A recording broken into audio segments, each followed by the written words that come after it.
আমার অনুমান যদি ভুল না হয় তাহলে দেহটাকে যখন এখানে বয়ে আনা হয়েছে, চশমাটাকেও তখনই আনা হয়েছে, আর আনা হয়েছে ভাঙা অবস্থাতেই। সম্ভবত হত্যাকারীর সঙ্গে যখন মণিলালের ধস্তাধস্তি চলছিল, চশমাটা তখনই ভাঙে। তারপর মৃতদেহের সঙ্গেই হত্যাকারী চশমা আর সঙ্গে ভাঙা কাচের টুকরোগুলো এখানে নিয়ে এসেছে। কিন্তু কেন? এটুকু তোমার বুঝে নেওয়া উচিত শ্রীমন্ত। আমরা যদি এখানকার প্রত্যেকটা কাচের কণা কুড়িয়ে নিয়ে গিয়ে দেখি পুরো চশমার কাচ পাওয়া গেল না, তাহলে বুঝতে হবে বাকি কাচের টুকরোগুলো আসল ঘটনাস্থলেই আছে। কিন্তু আমাদের পাওয়া কাচের টুকরোগুলো দিয়ে যদি দুখানা লেন্সই তৈরি হয়ে যায়, তাহলে মানতেই হবে যে চশমাটা ভেঙেছে এখানে, যদিও তার সম্ভাবনা কম।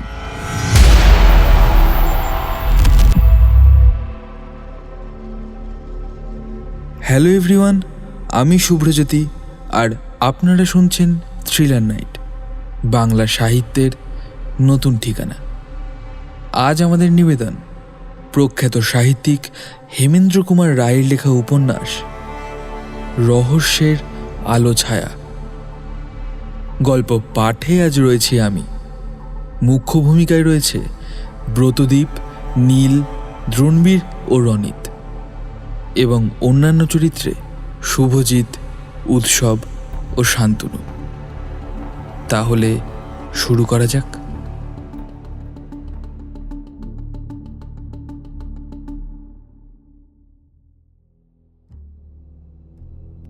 প্রথম অংশ, অপরাধের কলা কৌশল। পণ্ডিতরা বলেন, মানুষের মুখ হচ্ছে মনের আয়না। অক্ষয় কুমার চৌধুরী পণ্ডিতদের এই মস্ত বড় উক্তি ব্যর্থ করে দিয়েছে। অক্ষয়ের মুখের দিকে তাকিয়ে তার চরিত্রের রহস্য উদ্ঘাটন করতে পারে এমন লোক কেউ আছে বলে মনে হয় না। কি হাসি হাসি সরল মুখ তার! সে হাসির ভিতর দিয়ে ছড়িয়ে পড়ছে তার সদাশয়তার ন্যায়পরায়ণতা। কিন্তু অক্ষয় নিজেই জানে, কেউ যদি তাকে চোর, জুয়াচোর, অসাধু বা দাগাবাজ বলে ডাকে, তবে একটুও মিথ্যে বলা হবে না। তার ছোট বাড়িতে থাকে একটিমাত্র আধবুড়ো লোক। একাধারে সেই হচ্ছে পাঁচক এবং বেয়ারা। নাম রামচরণ। সকলের কাছেই সে বলে বেড়ায়, আমার মনিবের মতো সৎ, আমুদে আর ভালো মানুষ লোক আর দ্বিতীয়টি দেখা যায় না। মুখে তার গান আর মিষ্টি কথা লেগেই আছে। কিন্তু রামচরণ যদি ঘুণাক্ষরেও সন্দেহ করতে পারত যে অক্ষয় তার মাইনের টাকা জোগাড় করে চুরি বিদ্যার দ্বারা, তাহলে তার বিস্ময়ের অন্ত থাকত না। চুরি বিদ্যা বড় বিদ্যা, কিন্তু বেশ বিপজ্জনকও বটে। এই সত্য অক্ষয়ের অজানা ছিল না। চোরের পক্ষে কেউ নেই, কিন্তু বিপক্ষে সবাই।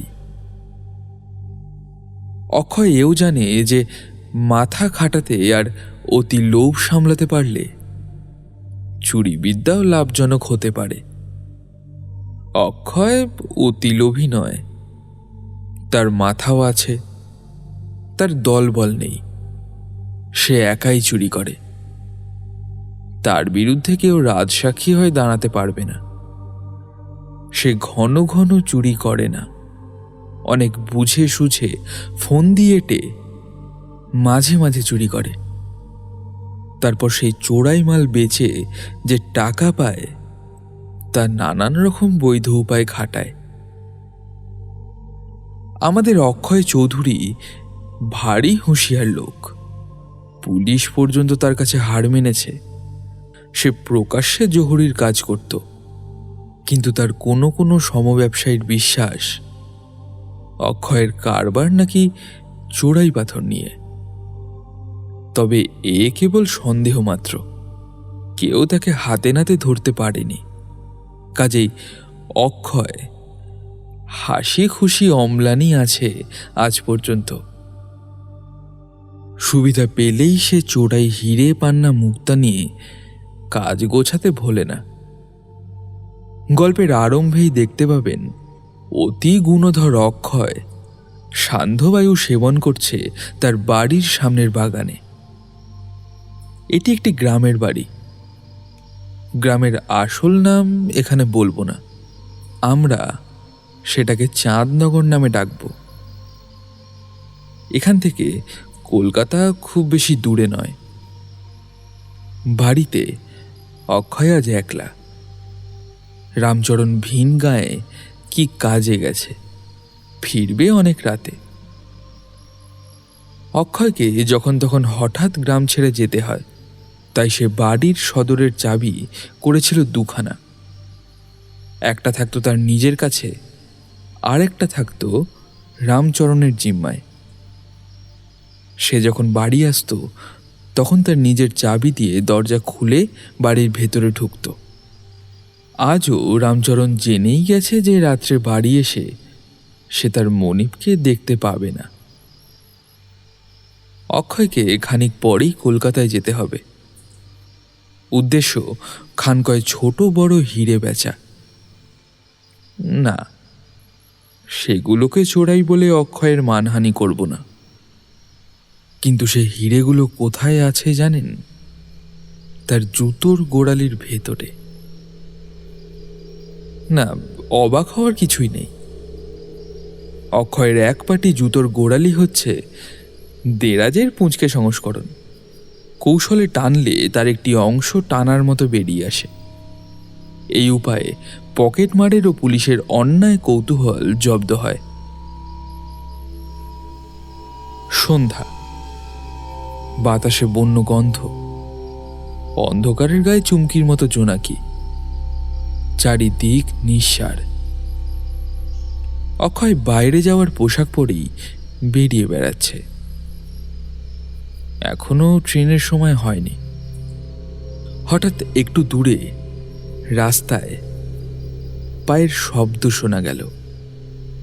অক্ষয় ভাবতে লাগলো কোনো অতিথি আসছে নাকি, কিন্তু তার বাড়িতে অতিথি আসে তো কালে ভদ্রে। এখানে কাছাকাছি অন্য কারোর বাড়িও নেই। তার বাড়ির পরেই হচ্ছে পুরো জমি। একটা অর্ধ নির্মিত রাস্তা শেষ হয়েছে সেখানে গিয়ে। এ নতুন পথে তো গায়ের লোক আসে না। বাগানে ঢুকবার মুখেই ছিল একটা বেড়া। কৌতূহলী অক্ষয় তার উপরে ঝুঁকে ভর দিয়ে অন্ধকারের ভিতরে চোখ চালাবার চেষ্টা করল। অন্ধকারের বুকে জ্বলল একটা দেশলাইয়ের কাঠি। দেখা গেল একখানা মুখ, অস্পষ্ট দেহ। আগন্তুক সিগারেট ধরাচ্ছে। অক্ষয় বলল, কে? আগন্তুক এগিয়ে এলো, কাছে এসে জিজ্ঞেস করলো, এই পথ দিয়ে কি চাঁদনগর জংশনে যাওয়া যায়? না, স্টেশনে যাবার অন্য রাস্তা আছে। আবার অন্য রাস্তা? রক্ষে করুন মশাই, যথেষ্ট হয়েছে। কি এক বোকা আমায় এমন রাস্তা দেখিয়ে দিয়েছে, ঘুরে ঘুরে পায়ের নাড়ি ছিঁড়ে গেল। তা আপনি কোথা থেকে আসছেন? কলকাতা থেকে এসেছিলাম এখানকার জমিদার বাড়িতে। যাবো আবার সেই কলকাতায়। এখন পথ হারিয়ে অন্ধের মতন ঘুরে মরছি। একে আমি চোখে কম দেখি, তাও আবার এই অন্ধকার। আর পারি না ভায়া। আপনি কটার ট্রেন ধরতে চান? ওই 8:30টার। ও মা, তাই নাকি? আমিও ওই ট্রেনে আজ কলকাতায় যাব, কিন্তু এখন তো সবে 7টা। আমি 8:15 আগে বাড়ি থেকে বেরোবো না। আপনি যদি আমার বৈঠকখানায় এসে খানিকক্ষণ বসেন, তাহলে আমরা একসঙ্গে স্টেশনে যেতে পারি। স্টেশন এখান থেকে আধ মাইলের বেশি নয়। মুখখানা সামনের দিকে বাড়িয়ে চশমা পরা চোখে বাড়ির দিকে তাকিয়ে আগন্তুক কৃতজ্ঞ কণ্ঠে বলল, ধন্যবাদ মশাই, ধন্যবাদ। অক্ষয় বেড়ার দরজা খুলে দিল। আগন্তুক একটু ইতস্তত ভাব দেখালো, তারপর মুখের আধ পোড়া সিগারেটটা ছুঁড়ে ফেলে দিয়ে বাগানের ভিতরে প্রবেশ করল। বৈঠকখানা অন্ধকার। অক্ষয় কড়ি কাঠ থেকে ঝোলানো একটা ল্যাম্পে আগুন ধরালো। এতক্ষণ পরে দুজনেরই দুজনকে ভালো করে দেখার সুবিধে হলো। অক্ষয় চমকে নিজের মনে মনে বলল, ও হরি, এই যে দেখছি জহুরি মনিলাল বুলা ভাই। বসুন মশাই, আরাম করে বসুন। অনেক হাঁটাহাঁটি করেছেন, একটু চা করি, খান। মনিলাল ঘাড় নেড়ে সম্মতি জানালো। তার পরনে কোট প্যান্ট, মাথায় ধূসর রঙের টুপি, ফেল্ট হ্যাট। সে টুপিটা ঘরের এক কোণে একখানা চেয়ারের ওপরে রাখলো এবং হাতের ছোট ব্যাগটা রাখলো একটা টেবিলের ওপরে। ছাতাটাও তার গায়ে ঠেস দিয়ে দাঁড় করিয়ে সোফার ওপর বসে পড়ল। বৈঠকখানায় একপাশে রান্নাঘর, উনুনে তখনও আগুন ছিল। চায়ের জল গরম করতে দেরি লাগলো না। চা তৈরি করে অক্ষয় আবার বৈঠকখানায় এসে ঢুকলো। চায়ের ট্রেখানা টেবিলের উপর রাখলো। একখানা থালায় দুটো রসগোল্লা ও আরেকখানা থালায় খান্দুই ক্রিম ক্র্যাকার বিস্কুট দিতেও ভুলল না। একটি তাড়া কাটা দামি কাচের গ্লাসে জল ঢেলে বলল, কিছু মনে করবেন না, বাড়িতে আপাতত আর কিছু খাওয়ার খুঁজে পেলাম না। সংকোচের কোনো কারণ নেই, যে দুটো খাবার দিয়েছেন ও দুটোই আমি ভালোবাসি। বলেই একটা রসগোল্লা তুলে মুখের ভেতর ফেলে দিল।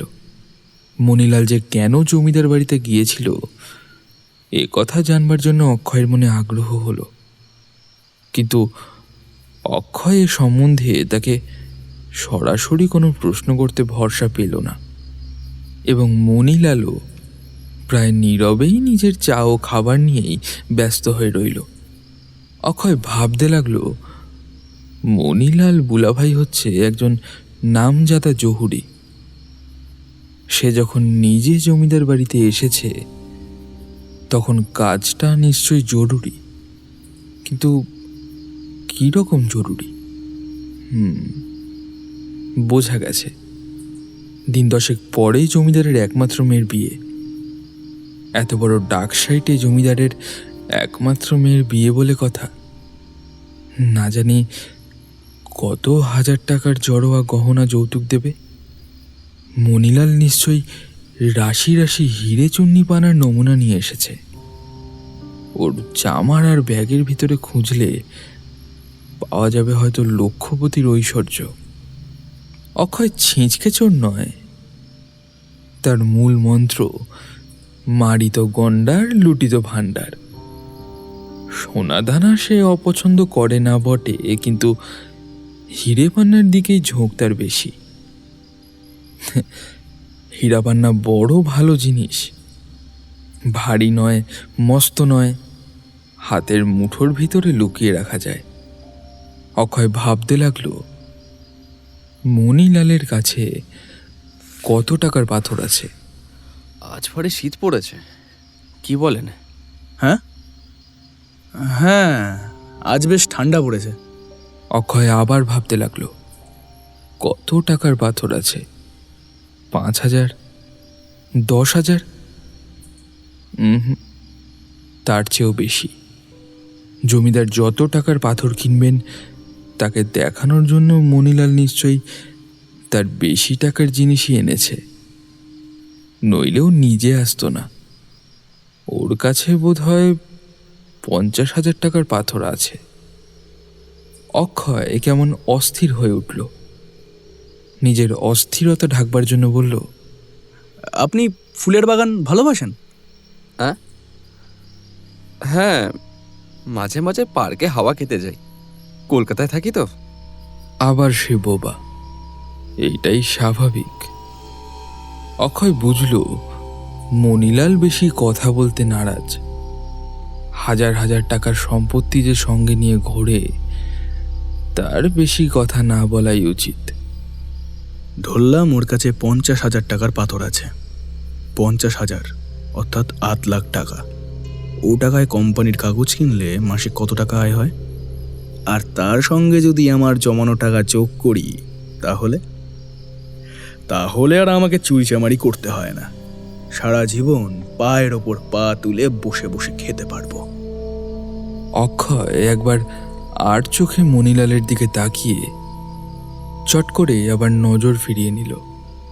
তার মনের ভেতরে জেগে উঠছে একটা বিশ্রী ভাব, একে দমন করতেই হবে। আমি চুরি করি বটে, কিন্তু খুন না, না, এ ভয়াবহ পাগলামি।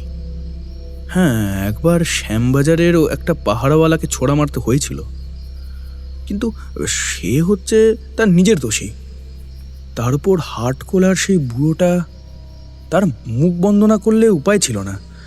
সে আমাকে দেখে যেরকমভাবে ষাঁড়ের মতো চিৎকার করছিল, কিন্তু এই দুটোই হচ্ছে নিছক দুর্ঘটনা। ইচ্ছার বিরুদ্ধেই আমাকে কাজগুলো করতে হয়েছিল। এর জন্য আমি নিজেও কম দুঃখিত নই, কিন্তু স্বেচ্ছায় নরহত্যা, খুন করে টাকা কেড়ে নেওয়া, না না, পাগল না হলে এমন কাজ কেউ করে? তবে এ কথাও ঠিক, আমি যদি খুনি হতাম এমন সুযোগ আর পেতাম না। এত টাকার সম্পত্তি, খালি বাড়ি, বাইরেও তেমন লোকজন নেই, তার ওপর ঘুটঘুটে অন্ধকার রাত। কিন্তু লাশটা, খুনের পরে যত মুশকিল বাদ ওই লাশটা নিয়ে। লাশের গতি করা বড় দায় হয়। এমন সময় হঠাৎ একখানা চলন্ত রেলগাড়ির শব্দ শোনা গেল। বাড়ির পেছনকার পোড়ো জমির ওপাশ দিয়ে, লাইন যেখানে মোড় ফিরে গিয়েছে, গাড়ি আসছে সেইখান দিয়ে। অক্ষয়ের মাথার ভিতর দিয়ে ধাঁ করে একটা নতুন চিন্তা খেলে গেল।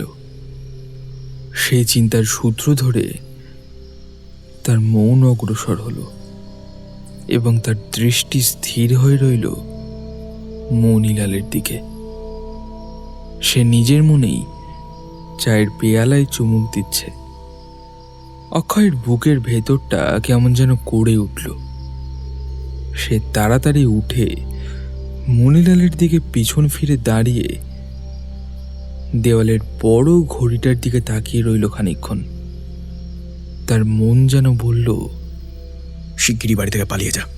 যদিও অক্ষয়ের দেহ তখন হয়ে উঠেছিল উত্তপ্ত, তবুও তার বুকের ভেতরে জাগলো শীতের কাঁপন। মাথা ঘুরিয়ে দরজার দিকে তাকিয়ে সে বলল, কি কনকনে হাওয়া! আমি কি ভালো করে দরজাটা বন্ধ করে দিইনি? এগিয়ে গিয়ে দু হাট করে দরজা খুলে বাইরে উঁকি মারল সে।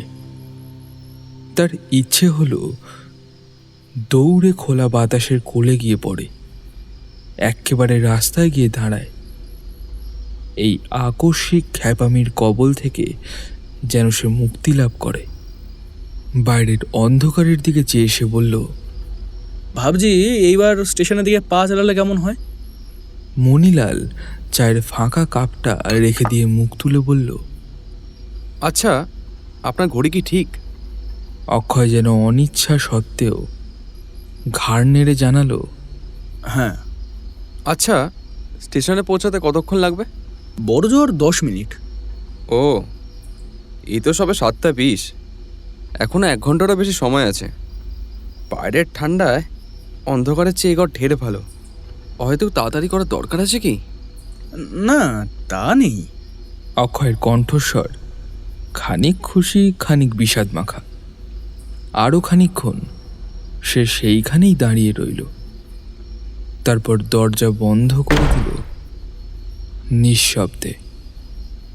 তারপর সে নিজের চেয়ারে বসে মণিলালের সঙ্গে আলাপ জমাবার চেষ্টা করল, কিন্তু তার কথাগুলো হলো কেমন যেন বাঁধো বাঁধো, অসংলগ্ন। সে অনুভব করল তার কান মাথা যেন ভোঁ ভোঁ করছে। তার চোখ দুটো যেন কি এক ভয়াবহ একাগ্রতার সঙ্গে মণিলালের দিকে নজর দিতে চায়। প্রাণপণে সে অন্যদিকে দৃষ্টি ফেরালো, কিন্তু পর মুহূর্তেই আরও ভয়ানকভাবে আবার তার দিকেই তাকাতে বাধ্য হলো এবং তার মনের ভেতরে কেবল এই প্রশ্নই চলাফেরা করতে লাগলো, এমন অবস্থায় অন্য কোনো খুনি ঠিক কি করত, কি করত, কি করত? দেখতে দেখতে সে সব দিক থেকে নিজের ভীষণ সংকল্পকে পরিপূর্ণ করে তুলল। কোনো দিকেই কোনো ফাঁক রাখল না।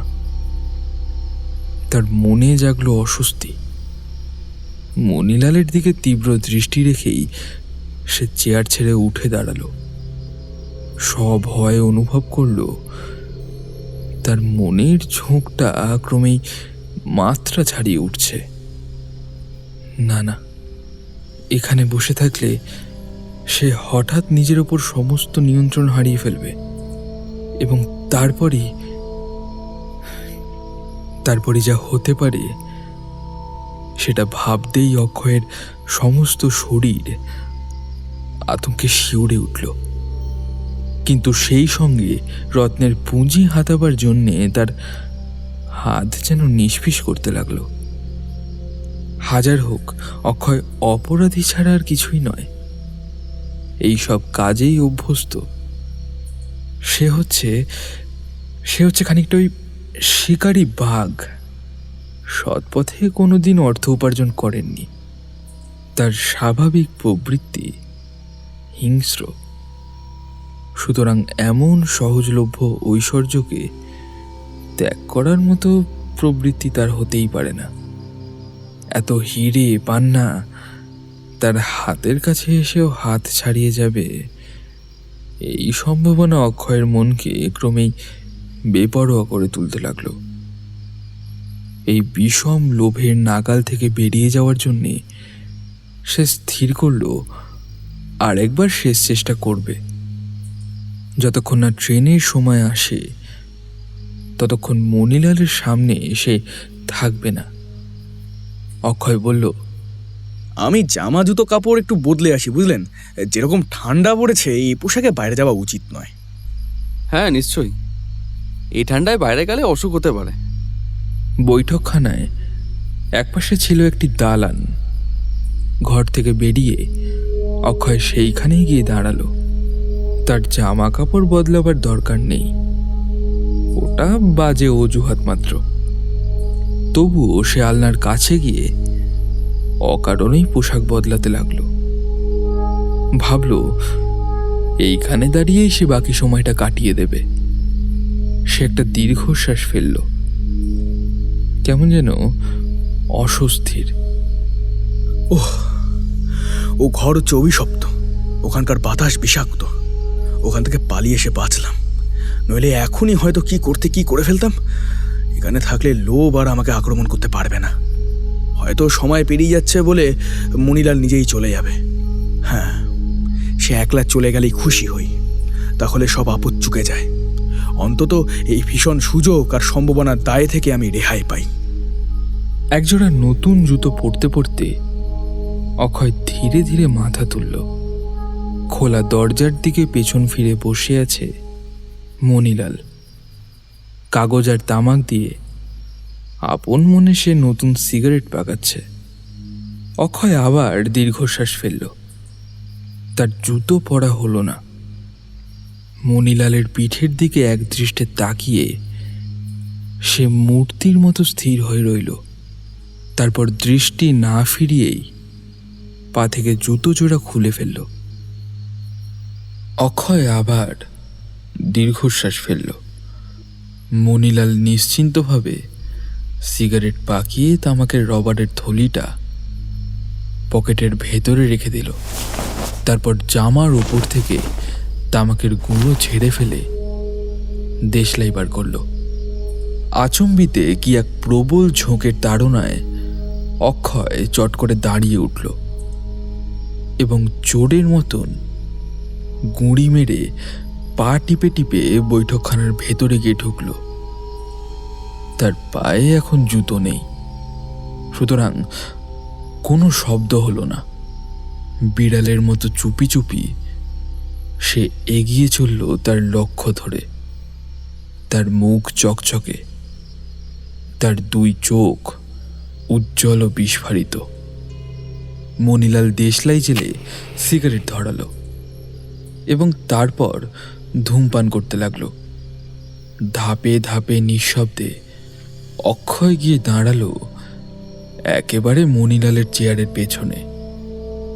যদি তার নিঃশ্বাস মণিলালের মাথার উপরে গিয়ে পড়ে সেই ভয়ে সে নিজের মুখ ফিরিয়ে নিল। এইভাবে কেটে গেল প্রায় আধ মিনিট।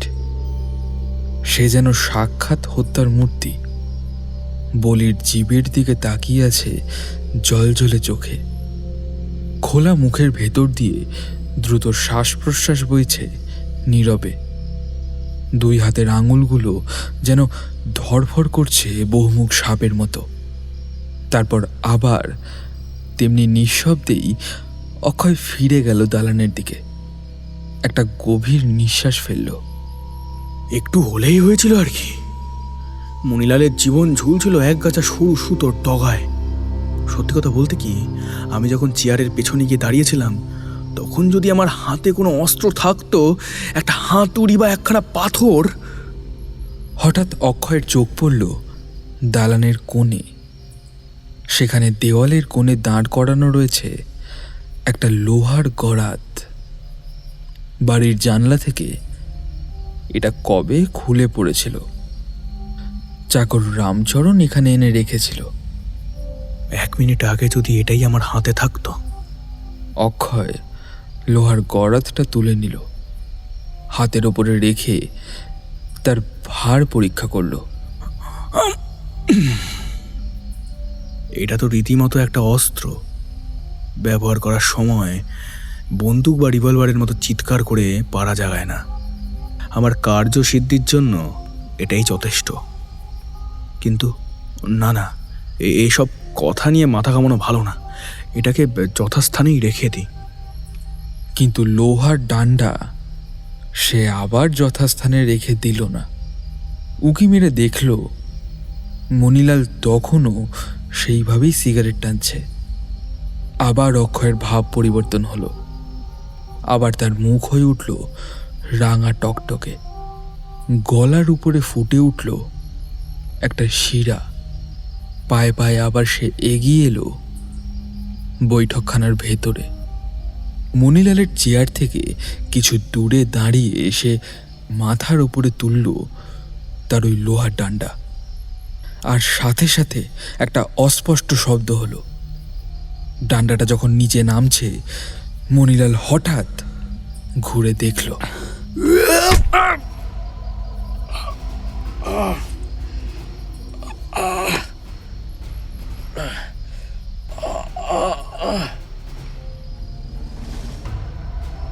তাতেই অক্ষয়ের লক্ষ্য আংশিকভাবে ব্যর্থ হয়ে গেল।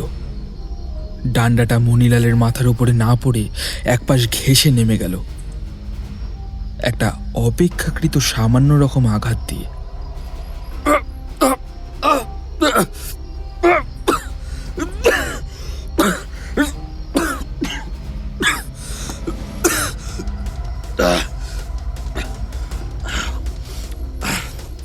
ভয়ার্ত বিকট চিৎকার করে মণিলাল লাফিয়ে দাঁড়িয়ে উঠল এবং প্রাণপণে চেপে ধরল অক্ষয়ের 2 হাত।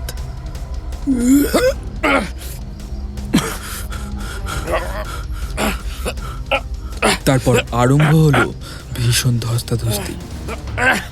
দুজনেই দুজনকে চেপে ধরে কখনো দুলতে থাকে এপাশ ওপাশে, কখনো আবার এগিয়ে যায়, আবার কখনো পিছিয়ে যায়। টেবিলের ওপর থেকে ঠিকরে পড়ল একটা কাচের গ্লাস। মণিলালের চশমারও একই দশা হলো। দুজনের পায়ের চাপে গ্লাস ও চশমা ভেঙে গুঁড়িয়ে গেল এবং তারপরেও আরও বার 3 শোনা গেল মণিলালের সেই বিকট চিৎকার। সেই উন্মাদগ্রস্ত অবস্থাতেও অক্ষয়ের বুক আতঙ্কে শিউরে উঠল। যদি কোনো পথিক দৈব গতিকে এদিকে এসে পড়ে, যদি সে শুনতে পায়, তাহলে সে কি করবে? নিজের দেহের সমস্ত শক্তি একত্র করে অক্ষয় তার প্রতিদ্বন্দ্বীকে ঠেলে নিয়ে টেবিলের ওপর গিয়ে ফেলল এবং চেপে ধরে টেবিলের চাদর এক অংশ তুলে পুড়ে দিল তার মুখের ভেতর।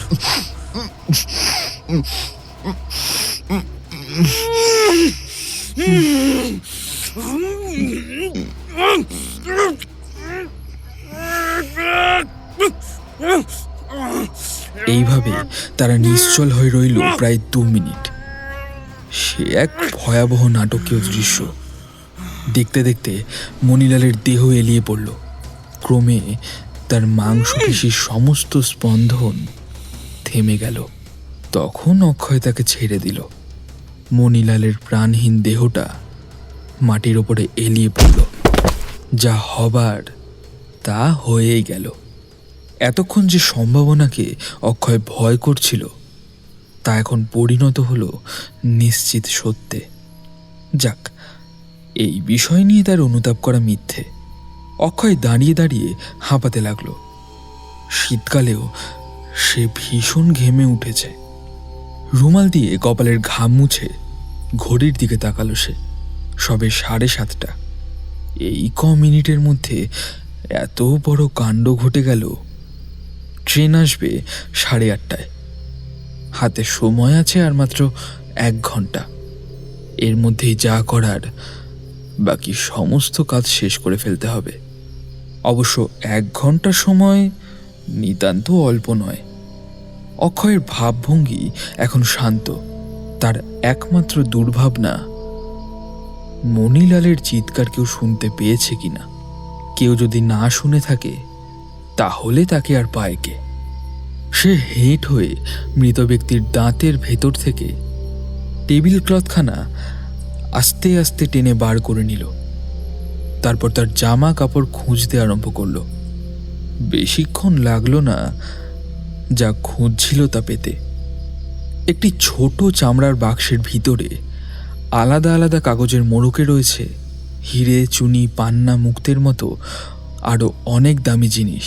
তাহলে তার শ্রম সার্থক। মানুষের প্রাণ বধ করেছে বলে তার মনে আর কোনো রকম অনুশোচনার সঞ্চার হলো না, বরং নিজেই নিজেকে বাহবা দিতে লাগলো। তারপর সে কাজে লেগে পড়ল। টেবিল ক্লথের ওপরে পড়েছিল কয়েক ফোঁটা রক্ত। লাশের মাথার তলায় কার্পেটের ওপরেও লেগেছে রক্তের ছোপ। জল ও ন্যাকড়া এনে সে আগে সাবধানে সেই রক্ত চিহ্নগুলো ধুয়ে মুছে ফেলল। তারপর লাশের মাথার তলায় একখানা খবরের কাগজ রেখে দিল, নতুন রক্ত লেগে যাতে আর কার্পেটে দাগ না হয়। তারপর টেবিল ক্লথখানা আবার টেবিলের ওপর পেতে উল্টানো চেয়ারখানা দাঁড় করিয়ে দিল সোজা করে। কার্পেটের ওপরে পড়েছিল একটা পায়ের চাপে চ্যাপ্টা সিগারেটের ধ্বংসাবশেষ ও একটা দেশলাইয়ের কাঠি। সে দুটো তুলে ছুঁড়ে দালানের দিকে ফেলে দিল। কার্পেটের ওপরে এক রাশ কাচের গুঁড়ো পড়েছিল, সেই তারা মার্কা গ্লাসের ও মণিলালের চশমার ভাঙা কাঁচ। সেগুলো তুলে আগে সে একখানা কাগজের ওপরে জড়ো করল। তারপর যত দূর সম্ভব যত্ন করে বেছে বেছে চশমার ভাঙা কাঁচের টুকরোগুলো আরেকখানা কাগজের ওপর তুলে রাখল। চশমার ফ্রেম ও কাঁচের গুঁড়োগুলোকে মোড়কে ভরে নিজের পকেটের ভেতর ভরে রাখল। যেগুলোকে গ্লাসের ভাঙা কাঁচ বলে মনে হলো সেগুলো কাগজে করে তুলে নিয়ে ঘর থেকে বেরিয়ে বাড়ির খিড়কির দিকে গেল। সেখানে একটা আস্তা করছিল। কাগজে মোড়া কাঁচগুলো তার ভেতরে ফেলে দিয়ে সে আবার ফিরে এলো। এইবারে আসল কাজ। টেবিলের টানার ভেতর থেকে সে একটা ফিতের গোলা বার করল। খানিকটা ফিতে ছিঁড়ে নিয়ে মৃতের ছাতা ও ব্যাগটা বেঁধে নিজের কাঁধে ঝুলিয়ে রাখল। তারপর মাটি থেকে মৃত ব্যক্তিকে টেনে তুলল তার আরেক কাঁধের ওপর। মণিলাল ছোটখাটো মানুষ, তার দেহও খুব একটা ভারী নয়, এবং অক্ষয় হচ্ছে বেশ লম্বা, হৃষ্টপুষ্ট, বলবান ব্যক্তি। সুতরাং তার পক্ষে বড়জোর 50-60 কেজি ওজনের একটা দেহের ভার বহন করা খুব একটা কষ্টকর নয়। শীতের অন্ধকার রাত, চারিদিক নিঝুম। অক্ষয় খিড়কি দিয়ে বেরিয়ে পুরো জমির ওপরে গিয়ে পড়ল। কুয়াশা অন্ধকারকে যেন আরও ঘন করে তুলেছে। চোখ চেয়েও কিছু দেখা যায় না। অক্ষয় খানিকক্ষণ কান পেতে দাঁড়িয়ে রইল। একটা ভীত শেয়াল বা কুকুরের দ্রুত পায়ের শব্দ ছাড়া আর জনপ্রাণীর সাড়া পাওয়া গেল না। অক্ষয় তখন দ্রুতপদে এগোতে আরম্ভ করল। পুরো জমিটা এবড়ো খেবড়ো ও কাঁকড় ভরা হলেও আধার রাতে তার খুব অসুবিধে হলো না, কারণ এ মাঠ তার বিশেষ পরিচিত। ঘাসের ওপর তার পায়ের শব্দ তেমন একটা হচ্ছিল না বটে, কিন্তু তার কাঁধে ঝোলানো ব্যাগ আর ছাতা পরস্পরের সঙ্গে ঠোকাঠুকি করে তুলছিল একটা বিরক্তিজনক আওয়াজ। মণিলালের দুলতে থাকা মৃতদেহের চেয়ে সেই ব্যাগ ও ছাতাকে সামলাবার জন্য অক্ষয়কে বিশেষ বেগ পেতে হচ্ছিল। এই পোড়ো জমির পাশেই রেল লাইন। সাধারণত জমিটুকু পার হতে 3-4 মিনিটের বেশি সময় লাগে না, কিন্তু রাতের অন্ধকারে পিঠে একটা মড়া নিয়ে অতি সাবধানে চারিদিকে চোখ কান খোলা রেখে চলতে চলতে মাঝে মাঝে হঠাৎ থেমে দাঁড়িয়ে আবার অগ্রসর হতে গিয়ে অক্ষয়ের প্রায় 8-9 মিনিট লাগলো।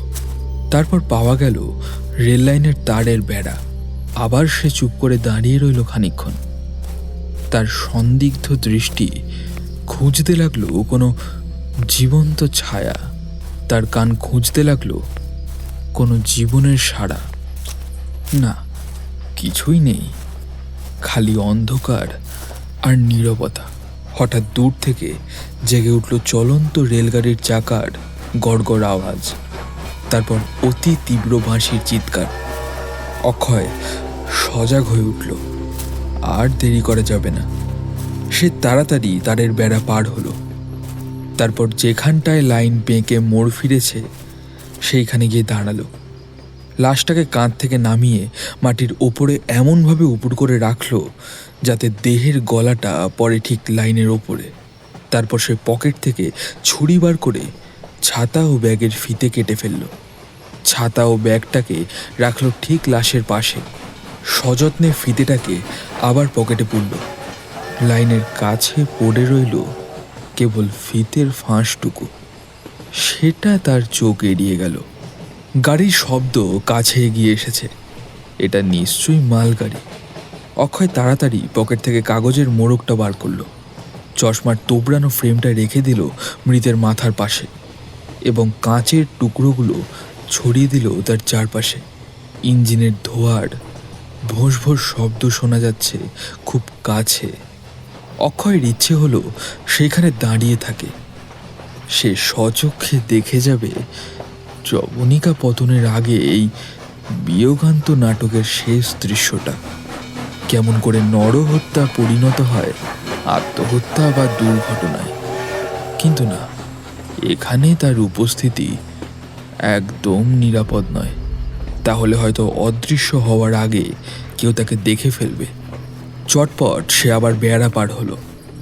দ্রুত পায়ে পোড়ো জমির ওপর দিয়ে নিজের বাড়ির দিকে ফিরতে লাগলো, পিছনে আসতে থাকা রেলগাড়ির তীব্র আওয়াজ শুনতে শুনতে। রেলগাড়ি দাঁড়িয়ে পড়েছে। শ্বাস আটকে চুপ করে মূর্তির মতন দাঁড়িয়ে পড়ল অক্ষয়। তারপর সে প্রায় দৌড়ে নিজের বাড়ির ভেতর ঢুকে পড়ল।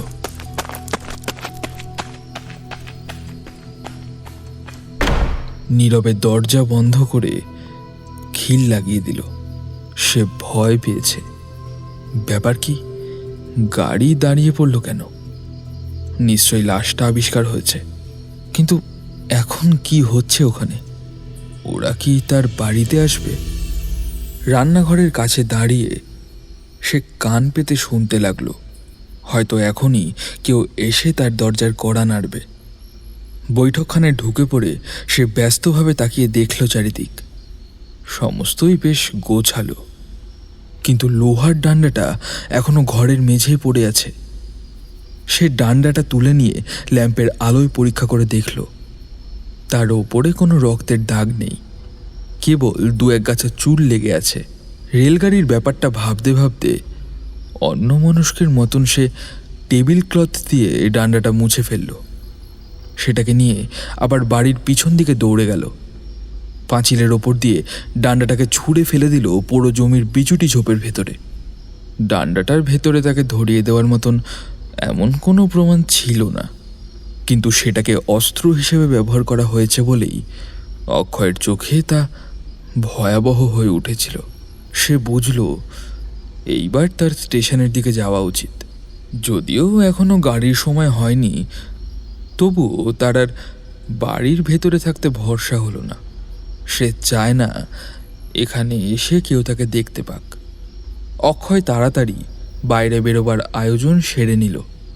তারপর একটা ব্যাগ তুলে নিয়ে বৈঠকখানা থেকে বেরিয়ে পড়তে গেল, কিন্তু আবার ফিরে এলো ঘরের ল্যাম্পটা নিভিয়ে দেওয়ার জন্য। আলো নেভানোর জন্য হাত তুলেছে, হঠাৎ তার দৃষ্টি আকৃষ্ট হলো হলঘরের একদিকে। কি সর্বনাশ! মণিলালের টুপিটা তখনও পড়ে রয়েছে চেয়ারের ওপর। তার হৃৎপিণ্ড যেন বন্ধ হয়ে গেল। সে মারাত্মক আতঙ্কে প্রায় ঘেমে উঠল। আর একটু হলেই তো সে আলো নিভিয়ে চলে যাচ্ছিল, পিছনে তার বিরুদ্ধে এত বড় প্রমাণ ফেলে রেখে। বাইরের কেউ যদি এই টুপিটা এখানে এসে দেখতে পেত, কি হতো তাহলে? চেয়ারের কাছে গিয়ে টুপিটা তুলে নিয়ে সে তার ভেতরের দিকে তাকিয়ে শিউরে উঠল। এখনই যদি কেউ এসে পড়ে, তার হাতে বা ঘরে এই টুপিটা দেখতে পায়, তাহলে আর কেউ তাকে ফাঁসি কাঠ থেকে বাঁচাতে পারবে না। এই কথা ভেবেই সে ঠকঠক করে কাঁপতে লাগলো। কিন্তু এই দারুণ আতঙ্কেও সে বুদ্ধি হারালো না। রান্নাঘরের উনুনের কাছে ছুটে গিয়ে সে দেখল আগুন নিভে গেছে। তখনই কতগুলো জ্বালানি কাঠ জোগাড় করে এনে অক্ষয় আবার আগুন ধরালো। তারপর সেই টুপিটাকে খণ্ড খণ্ড করে কেটে ফেলে দিল উনুনের মধ্যে। তার হৃৎপিণ্ড তখনও যেন দুপদুপ করে লাফিয়ে উঠছে। যদি কেউ এসে পড়ে, তাহলে আর তাকে বাঁচানোর কোনো উপায় নেই। তার হাতের কাঁপুনি যেন আর থামতেই চায় না। এখনই এত সাবধানতা ব্যর্থ হয়ে গিয়েছিল আর কি। ফেল্ট হ্যাট সহজে পরবার জিনিস নয়। টুপির খণ্ডগুলো ধিক ধিক করে আস্তে আস্তে পুড়ে প্রচুর ধোঁয়া তৈরি করছে, কিন্তু পুরোপুরি পুড়ছে না। তার উপরে চুল পোড়ার গন্ধের সঙ্গে রজনের গন্ধ মেশানো এমন একটা বিষম দুর্গন্ধ বেরোতে লাগলো যে অক্ষয় ভয় পেয়ে রান্নাঘরের জানলাগুলো খুলে দিতে বাধ্য হলো। তখনও সে কান পেতে শুনছে আর ভাবছে, বাইরে ওই বুঝি শোনা গেল পায়ের শব্দ, ওই বুঝি নড়ে ওঠে সদরের কড়া, ওই বুঝি আসে নিয়তির নিষ্ঠুর আহ্বান। ওদিকে সময়ও আর নেই। 8:30 বাজতে বাকি আর মাত্র 20 মিনিট। আর মিনিট কয়েকের মধ্যেই বাড়ি থেকে বেরিয়ে পড়তে না পারলে ট্রেন ধরা অসম্ভব হবে। আরও অল্পক্ষণ অপেক্ষা করে অক্ষয় দেখল টুপির খণ্ডগুলোকে আর টুপির খণ্ড বলে চেনা যায় না। তখন সে একটা লোহার শিক নিয়ে জ্বলন্ত টুকরোগুলোর ওপর সজোরে আঘাত করতে লাগলো। পোড়া কাঠ ও কয়লার সঙ্গে টুপির দগ্ধাবশেষ নেড়ে এমন করে মিশিয়ে দিল যে সন্দেহজনক কোনো কিছু চোখে পড়বার উপায় রইল না। এমনকি চাকর রামচরণ পর্যন্ত কিছু বুঝতে পারবে বলে মনে হচ্ছে না। খুব সম্ভব সে যখন ফিরে আসবে, তখন সব কিছু ছাইয়ে পরিণত হবে। অক্ষয় ভালো করেই দেখে নিয়েছে, টুপির মধ্যে ধাতু দিয়ে তৈরি এমন কোনো বস্তু নেই যা আগুনে নষ্ট হওয়ার নয়। আবার সে ব্যাগ তুলে নিল। আবার সে তীক্ষ্ণ দৃষ্টি বুলিয়ে বৈঠকখানার চারিদিক পরীক্ষা করল। তারপর ঘর ছেড়ে বাড়ির বাইরে গেল। সদর দরজার কুলুপে চাবি লাগালো। তারপর হন হন করে চলল স্টেশনের দিকে। কিন্তু এবার সে ভুলে গেল বৈঠকখানার আলো নিভিয়ে দিতে। ট্রেন আসবার আগেই অক্ষয় স্টেশনে গিয়ে পৌঁছল, টিকিট কিনল। তারপর যেন নিশ্চিন্তভাবেই প্ল্যাটফর্মের ওপরে পায়চারি করতে লাগলো। সে আর চোখে লক্ষ্য করল এখনও ট্রেনের সিগন্যাল দেওয়া হয়নি বটে, কিন্তু চারিদিকেই যেন একটা চাঞ্চল্যের সৃষ্টি হয়েছে। যাত্রীরা প্ল্যাটফর্মের এক প্রান্তে গিয়ে দল বেঁধে রেললাইনের ওপর ঝুঁকে দূরে একদিকেই তাকিয়ে আছে। সংকোচ ভরা কৌতূহলের সঙ্গে অক্ষয় সেই দিকে এগিয়ে গেল পায়ে পায়ে। আর অন্ধকার ফুঁড়ে বেরিয়ে এলো 2 জন লোক। প্ল্যাটফর্মের ঢালু প্রান্ত দিয়ে ওপরে উঠে এলো। তারা তেরপলে ঢাকা স্ট্রেচারে করে কি যেন বয়ে আনছে। সেটা যে কি তা বুঝতে অক্ষয়ের দেরি লাগলো না। তার বুক ছ্যাদ করে উঠল। তেরপলের তলা থেকে একটা অস্পষ্ট দেহের গঠন ফুটে উঠছে। যাত্রীরা তাড়াতাড়ি এপাশে ওপাশে সরে গিয়ে সেই দিকে তাকিয়ে রইল আড়ষ্ট ও মন্ত্রমুগ্ধ চোখে। বাহকরা চলে গেল। পিছনে পিছনে আসছিল একটা কুলি, তার হাতে একটা ব্যাগ আর ছাতা। হঠাৎ যাত্রীদের ভেতর থেকে একটি ভদ্রলোক বেরিয়ে এসে জিজ্ঞেস করলেন, এই যে ভাই, বলছি যে লোকটা কাটা পড়েছে ওটা কি তারই ছাতা নাকি? কুলি বলল, হ্যাঁ বাবু। ছাতাটা সে ভদ্রলোকের চোখের সামনে তুলে ধরল। বেশ দামি ছাতা, তার হাতলটা বিশেষ ধরনের রূপো দিয়ে বাঁধানো। ভদ্রলোক সচমকে বলে উঠলেন, হা ভগবান, বলো কি গো? তার পাশে এসে দাঁড়িয়েছিল একটি লম্বা মতো ভদ্রলোক। তিনি জিজ্ঞেস করলেন, কেন বসন্তবাবু, আপনি জানেন নাকি ছাতাটা কার? হ্যাঁ জানি বই কি, ওটা হচ্ছে মণিলাল বুলা ভাইয়ের ছাতা।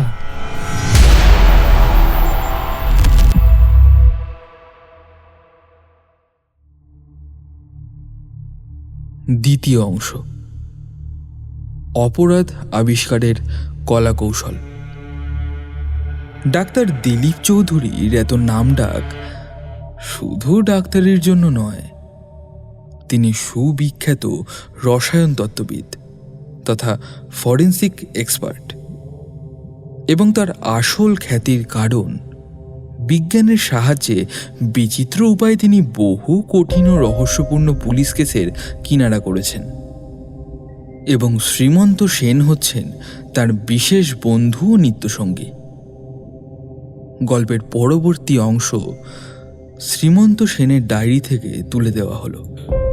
আপনারা সকলেই হয়তো জানেন, চিকিৎসা শাস্ত্রের সঙ্গে যেখানে আইনের ঘনিষ্ঠ সম্পর্ক থাকে, সেখানে পুলিশের বড় কর্তারা আমার বন্ধু ডাক্তার দিলীপ চৌধুরীর সাহায্য লাভ করার জন্য ব্যস্ত হয়ে ওঠেন। কলকাতার বিখ্যাত জহুরি মণিলাল বুলাভাইয়ের মৃত্যু রহস্যের মধ্যে আমার বন্ধু দিলীপের কৃতিত্ব সুস্পষ্টভাবে প্রকাশ পেয়েছিল। কিন্তু তার ওই মেডিকো লিগাল পদ্ধতির কোনো কোনো বিশেষত্ব পুলিশকে খুশি করতে পারেনি সবসময়। বিশেষত্বগুলি যে কি, যথাস্থানে দিলীপের মুখেই তা প্রকাশ পাবে। আপাতত কেমন করে আমরা এই ব্যাপারটার সঙ্গে জড়িয়ে পড়লুম, গোড়া থেকেই সেই কথাই বলবো এবার। আমাদের ট্রেনটা গতি কমিয়ে চাঁদনগর জংশনে ঢোকার আগে ছোট্ট একটি হল স্টেশনে এসে থামতেই দিলীপ কামরা জানলা দিয়ে মুখ বাড়িয়ে বলল, আরে আরে, বসন্তবাবু যে! সঙ্গে সঙ্গে একটি সহজে উত্তেজিত হওয়ার মতো চেহারা, ছোটখাটো চটপটে অথচ হৃষ্টপুষ্ট ভদ্রলোক আমাদের কামরায় এসে বললেন, দিলীপ বাবু, জানলার ধারে আপনার মুখ দেখেই চিনেছি। হ্যাঁ, ভারী খুশি হলাম মশাই, ভারী খুশি হলাম। কিন্তু আপনারা হচ্ছেন মস্ত বড় বিজ্ঞ লোক, আমাকে আপদ ভাববেন না তো আবার? হ্যাঁ, আরে লজ্জা দেবেন না মশাই। তা এখানে আপনি কি করছেন? আমার ছোট ভাই এখান থেকে কিছু দূরে একটা জমি কিনেছে, আমি তাই দেখতে এসেছিলাম। এই ট্রেনেই কলকাতা ফিরবো। বলেই বসন্তবাবু দরজা খুলে কামরার ভেতরে উঠে এলেন। তারপর সিটে বসে পড়ে বললেন, কিন্তু আপনারা কোথায় গিয়েছিলেন? সঙ্গে ওই রহস্যময় ছোট বাক্সটিও এনেছেন দেখছি। ওই বাক্সটি দেখেই না নতুন অ্যাডভেঞ্চারের গন্ধ পাচ্ছি। হ্যাঁ, আমার কাছে ওটা হচ্ছে ম্যাজিক বাক্স। হ্যাঁ, ও বাক্সটি সঙ্গে না নিয়ে আমি কখনো বাড়ির বাইরে পা বাড়াই না। হঠাৎ কখন কি দরকার হতে পারে কে জানে। ছোট বাক্স, বইতেও কষ্ট নেই, কিন্তু দরকারের সময় ওটিকে হাতের কাছে না পেলে একেবারে নাজেহাল হতে হয়। যা বলেছেন, হ্যাঁ যা বলেছেন। সেই ব্যাংকে খুনের মামলায় ওই বাক্স থেকে যন্ত্রপাতি বার করে আপনি যে আশ্চর্য ভেলকিবাজি দেখিয়েছিলেন, হ্যাঁ আমার এখনো মনে আছে। ওহ, অদ্ভুত বাক্স, ওর মধ্যে কি জাদু আছে কে জানে। দিলীপ মৃদু হেসে সস্নেহে বাক্সটির দিকে তাকিয়ে তার ডালা খুলে ফেলল। ছোট্ট 1 ফুটের একটা চৌকো বাক্স। এর মধ্যে যে ছোট ছোট জিনিসগুলি আছে তার সাহায্যে যে কোনো কেমিক্যাল অনায়াসেই প্রাথমিকভাবে পরীক্ষা করা সম্ভব। বসন্তবাবু মুগ্ধ চোখে বাক্সের ভেতরে তাকিয়ে রইলেন। তার অসীম কৌতূহল চরিতার্থ করতে করতে গাড়ি এসে পড়ল চাঁদনগর জংশনে। বসন্তবাবু বাইরের দিকে তাকিয়ে বললেন, ও দিলীপ বাবু, এইখানেই আমাদের গাড়ি বদল করতে হবে না? দিলীপ উঠে দাঁড়িয়ে বলল, হ্যাঁ, চলুন। আমরা তিনজনেই প্ল্যাটফর্মে নেমে পড়লাম এবং নেমেই বুঝলাম এখানে কোনো অসাধারণ ঘটনা একটা ঘটেছে। যাত্রীরা সব প্ল্যাটফর্মের এদিক ওদিক জড়ো হয়েছে। চারিদিকে কেমন যেন একটা চাপা চাঞ্চল্যের ভাব। কি হয়েছে বলুন তো? বুঝতে পারছি না তো, দাঁড়ান জিজ্ঞেস করে দেখি। এই যে ভাই, ও ভাই, এই যে কি হয়েছে বলুন দেখি। সে কি কাণ্ড মশাই, কি বলি, লাইনের ওদিকে বোধহয় একটা লোক ট্রেনে কাটা পড়েছে। ওই যে ওই দূরে যেখানে লণ্ঠনের আলো দেখা যাচ্ছে, ওইখানে, ওই যে দেখুন, সবাই দেখতে যাচ্ছে লাশটাকে। ভীষণ কৌতূহলের সঙ্গে আমরা সেই দিকে এগোতে লাগলাম। যখন আমরা প্রায় কাছাকাছি এসে পড়েছি তখন লক্ষ্য করলাম প্ল্যাটফর্মের ঢালু প্রান্ত দিয়ে অন্ধকার ফুঁড়ে ওপরে উঠে এলো দুইজন লোক। তারা তেরপলে ঢাকা স্ট্রেচারে করে কি যেন একটা বয়ে আনছে। তেরপলের তলা থেকে একটা অস্পষ্ট দেহের গঠন ফুটে উঠেছে। যাত্রীরা তাড়াতাড়ি এপাশ ওপাশে সরে গিয়ে সেই দিকে তাকিয়ে রইল আড়ষ্টভাবে, কিন্তু মন্ত্রমুগ্ধ চোখে। বাহকরা চলে গেল। পিছনে পিছনে আসছিল একটা কুলি, তার হাতে একটা ব্যাগ আর একটা ছাতা। হঠাৎই বসন্তবাবু জিজ্ঞাসা করলেন, এই যে ভাই, বলছি যে লোকটা কাটা পড়েছে ওটা কি তারই ছাতা? হ্যাঁ বাবু। ছাতাটা বেশ দামি, তার হাতলটা বিশেষ ধরনের রূপো দিয়ে বাঁধানো। হ্যাঁ ভগবান, বলো কি? কেন বসন্তবাবু, আপনি জানেন নাকি ছাতাটা কার? হ্যাঁ জানি বই কি, এটা হচ্ছে মণিলাল ভুলা ভাইয়ের ছাতা। আমি ওর বাঁড় দেখেই চিনেছি। জহুরি মনিলাল বুলা ভাই? হ্যাঁ, মণিলালের একটা অভ্যেস ছিল টুপির তলায় নিজের নাম লিখে রাখা। আচ্ছা বলছি, লাশের টুপিটা একবার দেখতে পাওয়া যাবে? কোনো টুপি তো পাওয়া যায়নি বাবু। ওই যে স্টেশন মাস্টার আসছে, আপনি বরং ওনাকে একটু জিজ্ঞেস করুন। আহা, কি হচ্ছে কি? সরে যান, আমাদের কাজ করতে দিন, সরে যান, যান। এই যে স্যার, একটু শুনবেন। স্টেশন মাস্টার এসে বললেন, কি ব্যাপার? আগে এই ছাতার মালিককে আমি চিনি। তাই নাকি? আচ্ছা তাহলে একবার আমার সঙ্গে আসুন তো, লাশটা শনাক্ত করতে পারেন কিনা দেখি। বসন্তবাবু ভয়ে দুই পা পিছিয়ে গিয়ে বললেন, ও বাবা, লাস্ট দেখবো? না, থাক, কি দরকার। আরে ভয় পাচ্ছেন কেন? কিছু হবে না, আসুন। না আসলে রেলে কাটা পড়ে মণিলালের চেহারা কিরকম বিশ্রী হয়েছে তা কে জানে, বা ও আমিও দেখতে পারবো না। হ্যাঁ তা ঠিক, চেহারা মোটেই ভালো হয়নি। 6খানা মালগাড়ির চাকা ওর ওপর দিয়ে চলে গেছে। ড্রাইভার অনেক চেষ্টা করেও গাড়ি থামাতে পারেনি। ধর থেকে মুন্ডুটা একেবারে আলাদা হয়ে গেছে। মাফ করবেন মশাই, ও দৃশ্য আমি সহ্য করতে পারবো না। কিন্তু বসন্তবাবু, তাড়াতাড়ি দেহ শনাক্ত করতে পারলে পুলিশের খুব সুবিধা হবে। আর তাছাড়া ওনাকে আপনি চেনেন বলছেন, তাহলে তো একবার গিয়ে শনাক্ত করা দরকার, তাই না? তাহলে আর উপায় কি, চলুন। স্টেশন মাস্টারের সঙ্গে বসন্তবাবু একটা ঘরের ভেতরে গিয়ে ঢুকলেন এবং পরক্ষণেই ছুটতে ছুটতে ঘর থেকে বেরিয়ে এলেন।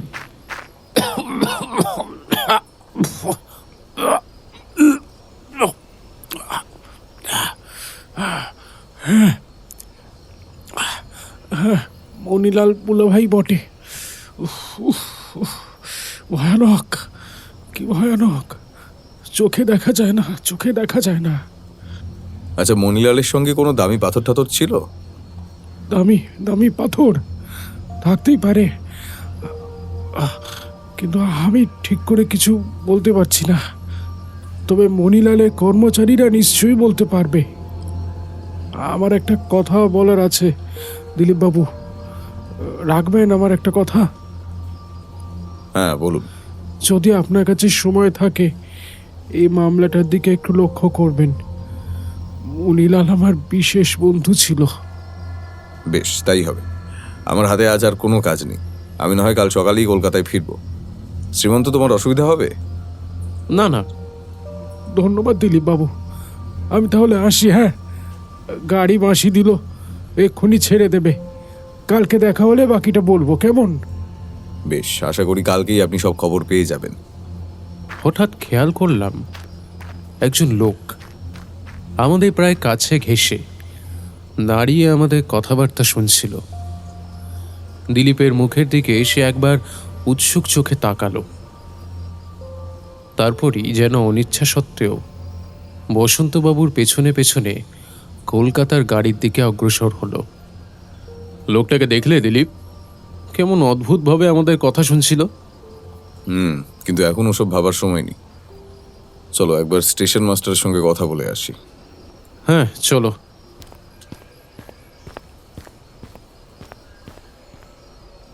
আসতে পারি?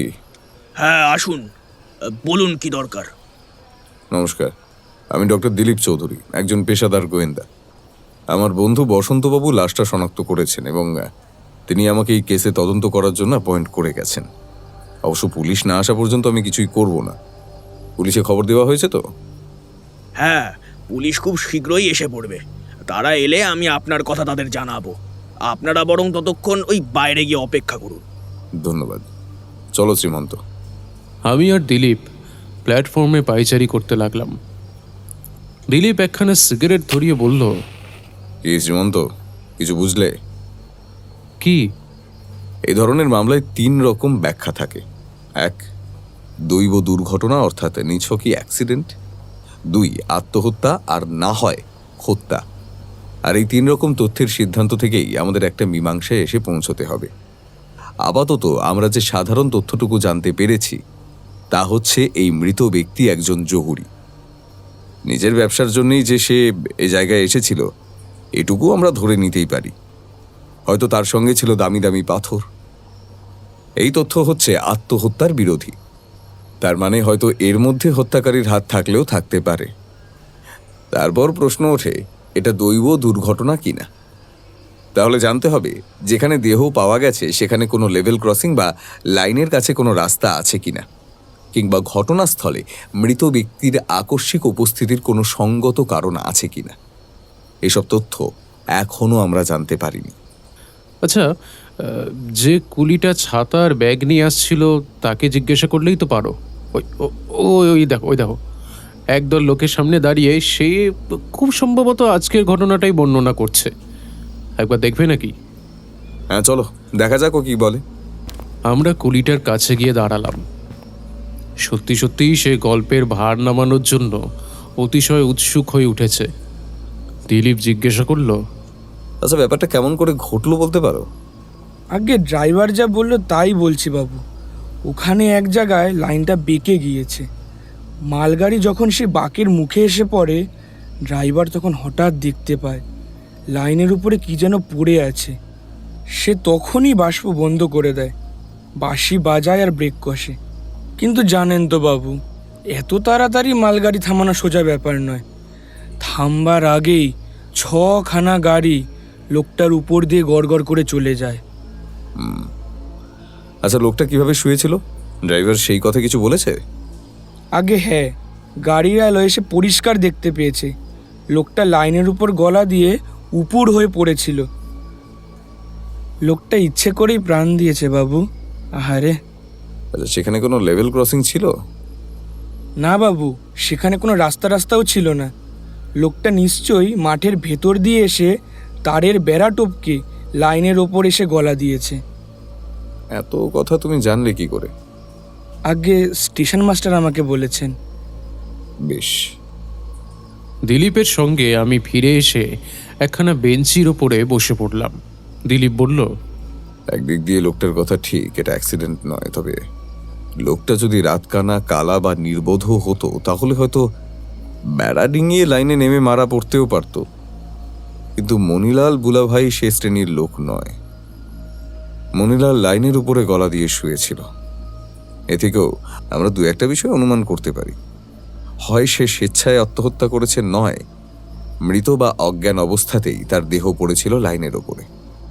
এবার যতক্ষণ না আমরা লাশ পরীক্ষা করার সুযোগ পাবো, ততক্ষণ এর বেশি আর কিছুই বলা যাবে না। ওই দেখো শ্রীমন্ত, পুলিশ এসে পড়েছে, চলো ওরা কি বলে শোনা যাক। স্টেশন মাস্টার একজন ইউনিফর্ম পরা পুলিশ ইন্সপেক্টরের সঙ্গে কথা বলছিলেন। দিলীপ ও আমাকে দেখেই তাদের মুখ গম্ভীর হয়ে উঠল। ইন্সপেক্টর এক বাক্যে জানালেন যে এই সমস্ত ব্যাপারে তারা বাইরের লোকের সাহায্য গ্রহণ করতে ইচ্ছুক নয়। দিলীপ এতক্ষণ নিজের পরিচয় দেয়নি। এবারে সে তার কার্ড বার করে ইন্সপেক্টরের হাতে দিল। কার্ডখানা হাতে নিয়ে ইন্সপেক্টর নিজের মনেই বিড়বিড় করে কি যেন বলতে লাগলেন। Doctor Dilip Chowdhury, forensic expert. আচ্ছা, আপনারা আমার সঙ্গে আসুন। আসলে কি বলুন তো, যেসব পুলিশ কর্মচারীরা দিলীপের সঙ্গে ব্যক্তিগতভাবে পরিচিত নয়, তারাও অন্তত তার নামের সঙ্গে সুপরিচিত। তাই ইন্সপেক্টর হয়তো এত সহজেই রাজি হয়ে গেলেন। ঘরের ভেতরে ঢুকে দেখা গেল স্ট্রেচারটা মেঝের ওপরে সেইভাবেই তেরপল দিয়ে ঢাকা রয়েছে। কাছে একটা বড় বাক্সের ওপরে রয়েছে ব্যাগ আর ছাতা, এবং তার পাশেই একটা চশমার তোবড়ানো ফ্রেম, কিন্তু তার কাঁচ নেই। দিলীপ জিজ্ঞাসা করল, এই চশমার ফ্রেমটা কি লাশের সঙ্গেই পাওয়া গিয়েছে? হ্যাঁ, ওই লাশের পাশেই পড়েছিল, আর সেখানে ভাঙা কাচের টুকরোও ছড়িয়ে ছিটিয়েছিল। দিলীপ নোটবুকে কথাগুলো টুকে নিতে লাগলো। এদিকে ইন্সপেক্টর লাশের ওপর থেকে তেরপল সরিয়ে দেখতে আরম্ভ করলো। দৃশ্যটা ভীষণ, তাতে কোনো সন্দেহ নেই। মৃতদেহটা এলিয়ে পড়ে আছে স্ট্রেচারের ওপরে। বিচ্ছিন্ন মুন্ডুতে ভাবহীন চোখ দুটো স্থির দৃষ্টিতে তাকিয়ে আছে কড়ি কাঠের দিকে। দেহটা অস্বাভাবিকভাবে বেঁকে রয়েছে, দেখলেই শরীরটা শিউরে ওঠে। ইন্সপেক্টর লণ্ঠনের আলো ফেললেন লাশের ওপরে। দিলীপ হেঁট হয়ে মৃতদেহের দিকে তাকিয়ে রইল কিছুক্ষণ, তারপর আমার দিকে ফিরে বলল, শ্রীমন্ত, আমরা তিনটে অনুমানের ভেতরে দুটোকে বাদ দিতে পারি। ইন্সপেক্টর কি একটা বলতে যাচ্ছিলেন, হঠাৎই তার চোখ পড়ল দিলীপের হাত বাক্সের দিকে। দিলীপ সেটা খুলে একজোড়া সব ব্যবচ্ছেদে ব্যবহার করার মতো ছোট্ট সাঁড়াশি বার করল। ইন্সপেক্টর বললেন, কাটাছেঁড়া করার হুকুম কিন্তু পাননি? হ্যাঁ জানি, আমি কেবল মৃতের মুখের ভেতরটা একবার পরীক্ষা করব। এই বলে দিলীপ সাঁড়াশি দিয়ে ঠোঁট টেনে এক মনে মৃতদেহের দাঁতগুলো পরীক্ষা করতে লাগলো। তারপর মুখ তুলে আমার দিকে চেয়ে বলল, শ্রীমন্ত, তোমার আতস কাঁচখানা একবার আমাকে দাও তো। দিলীপ কি করছে তা দেখার জন্য ইন্সপেক্টর লণ্ঠন নিয়ে আগ্রহ ভরে ঝুঁকে পড়লেন। দিলীপ মৃতের দাঁতের সারির ওপর দিয়ে আতস কাঁচখানা একবার এদিক থেকে ওদিক পর্যন্ত সরিয়ে নিয়ে গেল। তারপরে সাঁড়াশি দিয়ে দাঁতের ওপর থেকে সযত্নে খুব সূক্ষ্ম কি একটা জিনিস তুলে নিল, এবং আতস কাচের ভেতর দিয়ে জিনিসটা খুব মন দিয়ে দেখতে লাগলো। বহুকাল আমি দিলীপের সঙ্গে আছি, এরপর তার কি দরকার হবে তা আমি জানি। আমি তখনই একটা মাইক্রোস্কোপের স্লাইড আর ফরসেপ তার দিকে এগিয়ে দিলাম, এবং তার ছোট মাইক্রোস্কোপটা তৈরি করে রাখলাম। এক ফোঁটা সলিউশন আর একটা কভার স্লিপ দাও তো। দিলাম। দিলীপ তার মাইক্রোস্কোপ নিয়ে ব্যস্ত হয়ে পড়ল। আমি ইন্সপেক্টরের মুখের দিকে তাকালাম। তার মুখে বিদ্রুপের হাসি। আমার সঙ্গে চোখাচোখি হতেই তিনি হাসি চাপার চেষ্টা করলেন। এসব একটু বাড়াবাড়ি হয়ে যাচ্ছে না মশাই? ভদ্রলোক মারা যাওয়ার আগে কি খেয়েছিলেন সেটা জেনে কিছু লাভ আছে কি? আরে মশাই, এ ধরনের কেসে কোনো কিছুই বাড়াবাড়ি নয়, বুঝলেন? সব এভিডেন্সেরই কিছু না কিছু দাম থাকে। দেখুন, যার মাথা কাটা গেছে তার শেষ খাবারের কথা জেনেও কোনো লাভ নেই। তাই নাকি? যে অবঘাতে মারা গেছে তার শেষ খাবারের কথা জেনেও কোনো লাভ নেই, সেটাও তুচ্ছ। এই যে মৃতের জামার গায়ে যে গুঁড়ো গুঁড়ো জিনিস লেগে রয়েছে, দেখেছেন? এদিকেও আমরা কিছু জানতে পারবো না বলছেন? এমন কি আর জানতে পারবেন? দিলীপ ইন্সপেক্টরের কথার কোনো উত্তর না দিয়ে মৃতের জামার উপর থেকে গুঁড়োগুলো একে একে তুলে নিল। তারপরে সেগুলো স্লাইডের ওপরে রেখে মাইক্রোস্কোপে পরীক্ষা করলো। তারপরে মুখ তুলে বলল, এর থেকে জানা যাচ্ছে যে ভদ্রলোক মারা যাবার আগে ক্রিম ক্র্যাকার বিস্কুট খেয়েছিলেন। ও কথা না জানলেও চলতো। এখানে আমাদের জানতে হবে লোকটা মারা গেছে কি করে। সে কি আত্মহত্যা করেছে, দুর্ঘটনায় মারা গেছে, নাকি কেউ তাকে খুন করেছে? মাফ করবেন স্যার, এখানে শুধু একটা প্রশ্নেরই উত্তর পাওয়া যাচ্ছে না, সেটা হলো কে খুন করেছে। অন্য সব প্রশ্নেরই উত্তর পাওয়া গেছে।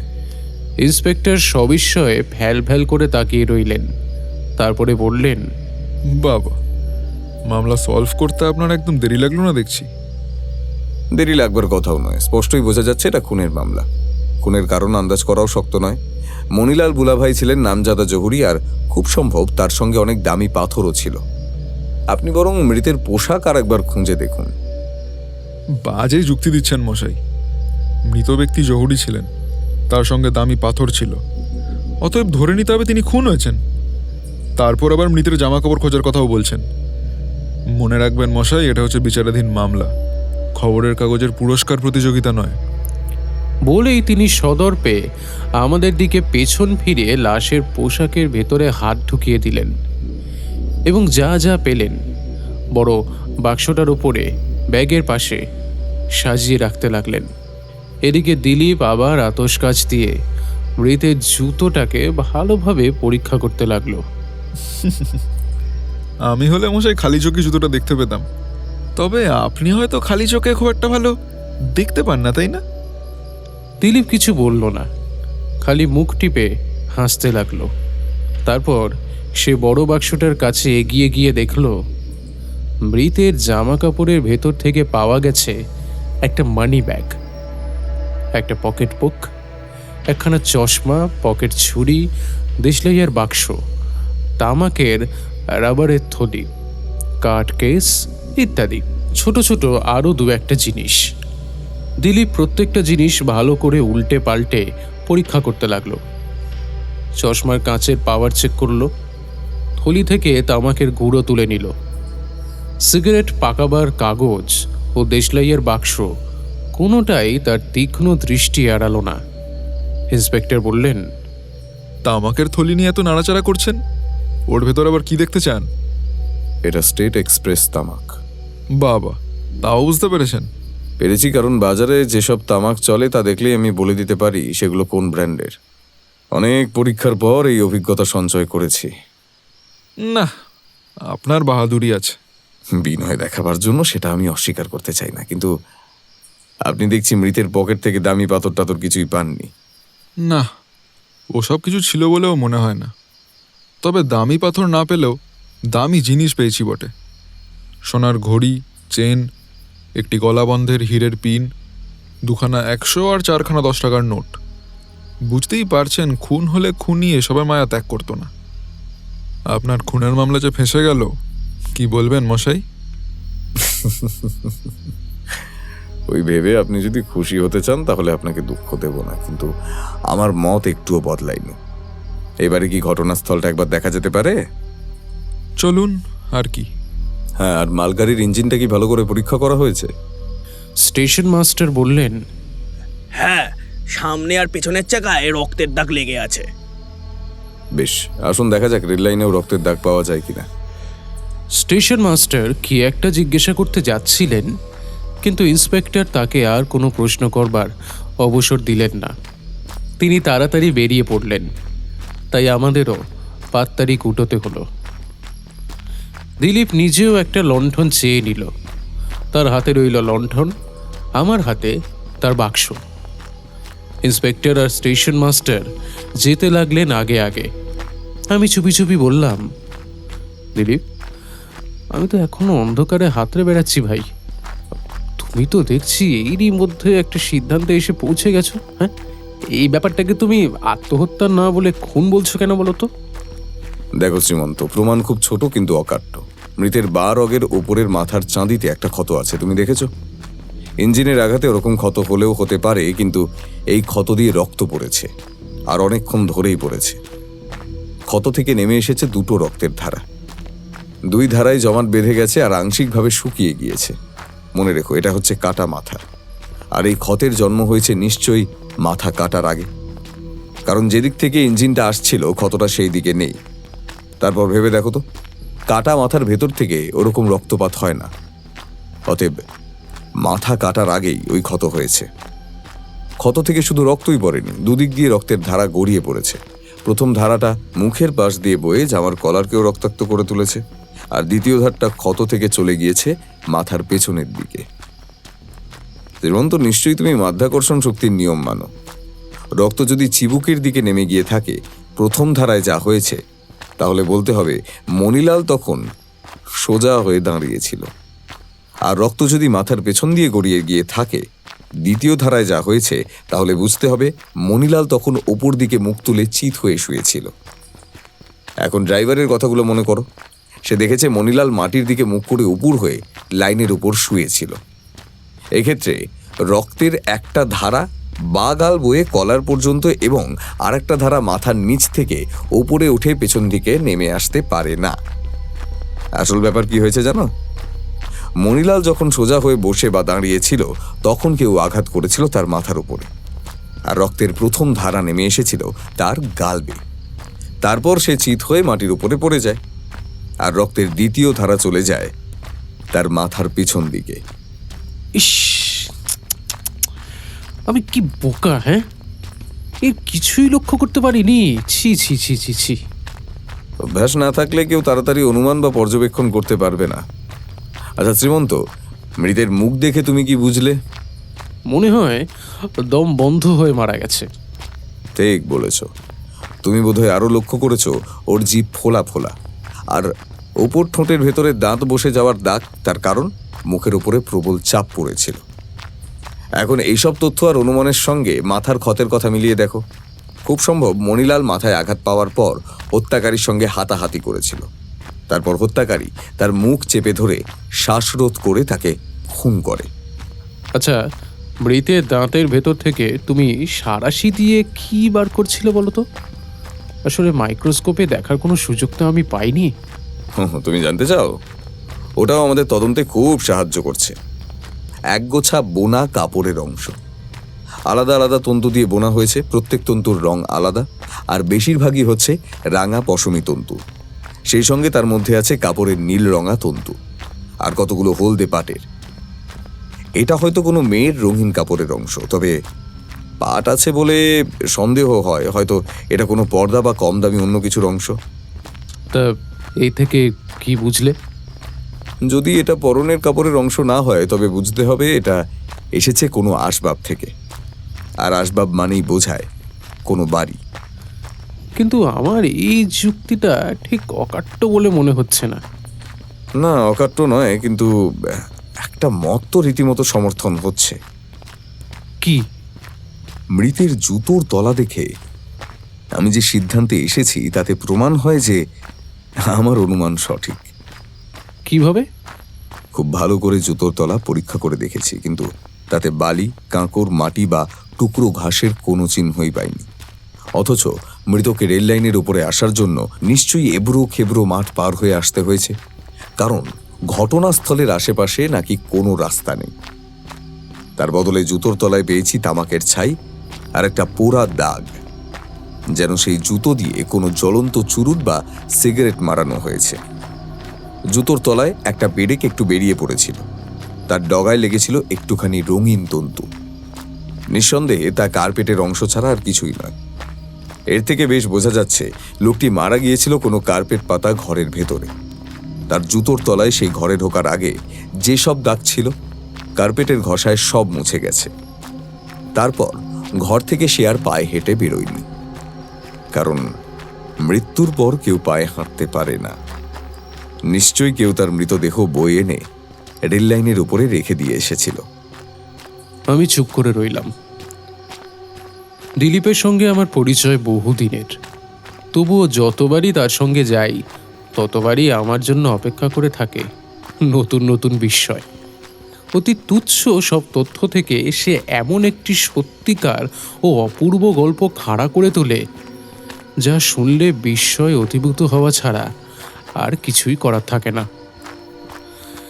অবশেষে আমি বললাম, যদি তোমার অনুমানই ঠিক হয় তাহলে তো কেসটা প্রায় আমরা সলভ করেই ফেলেছি।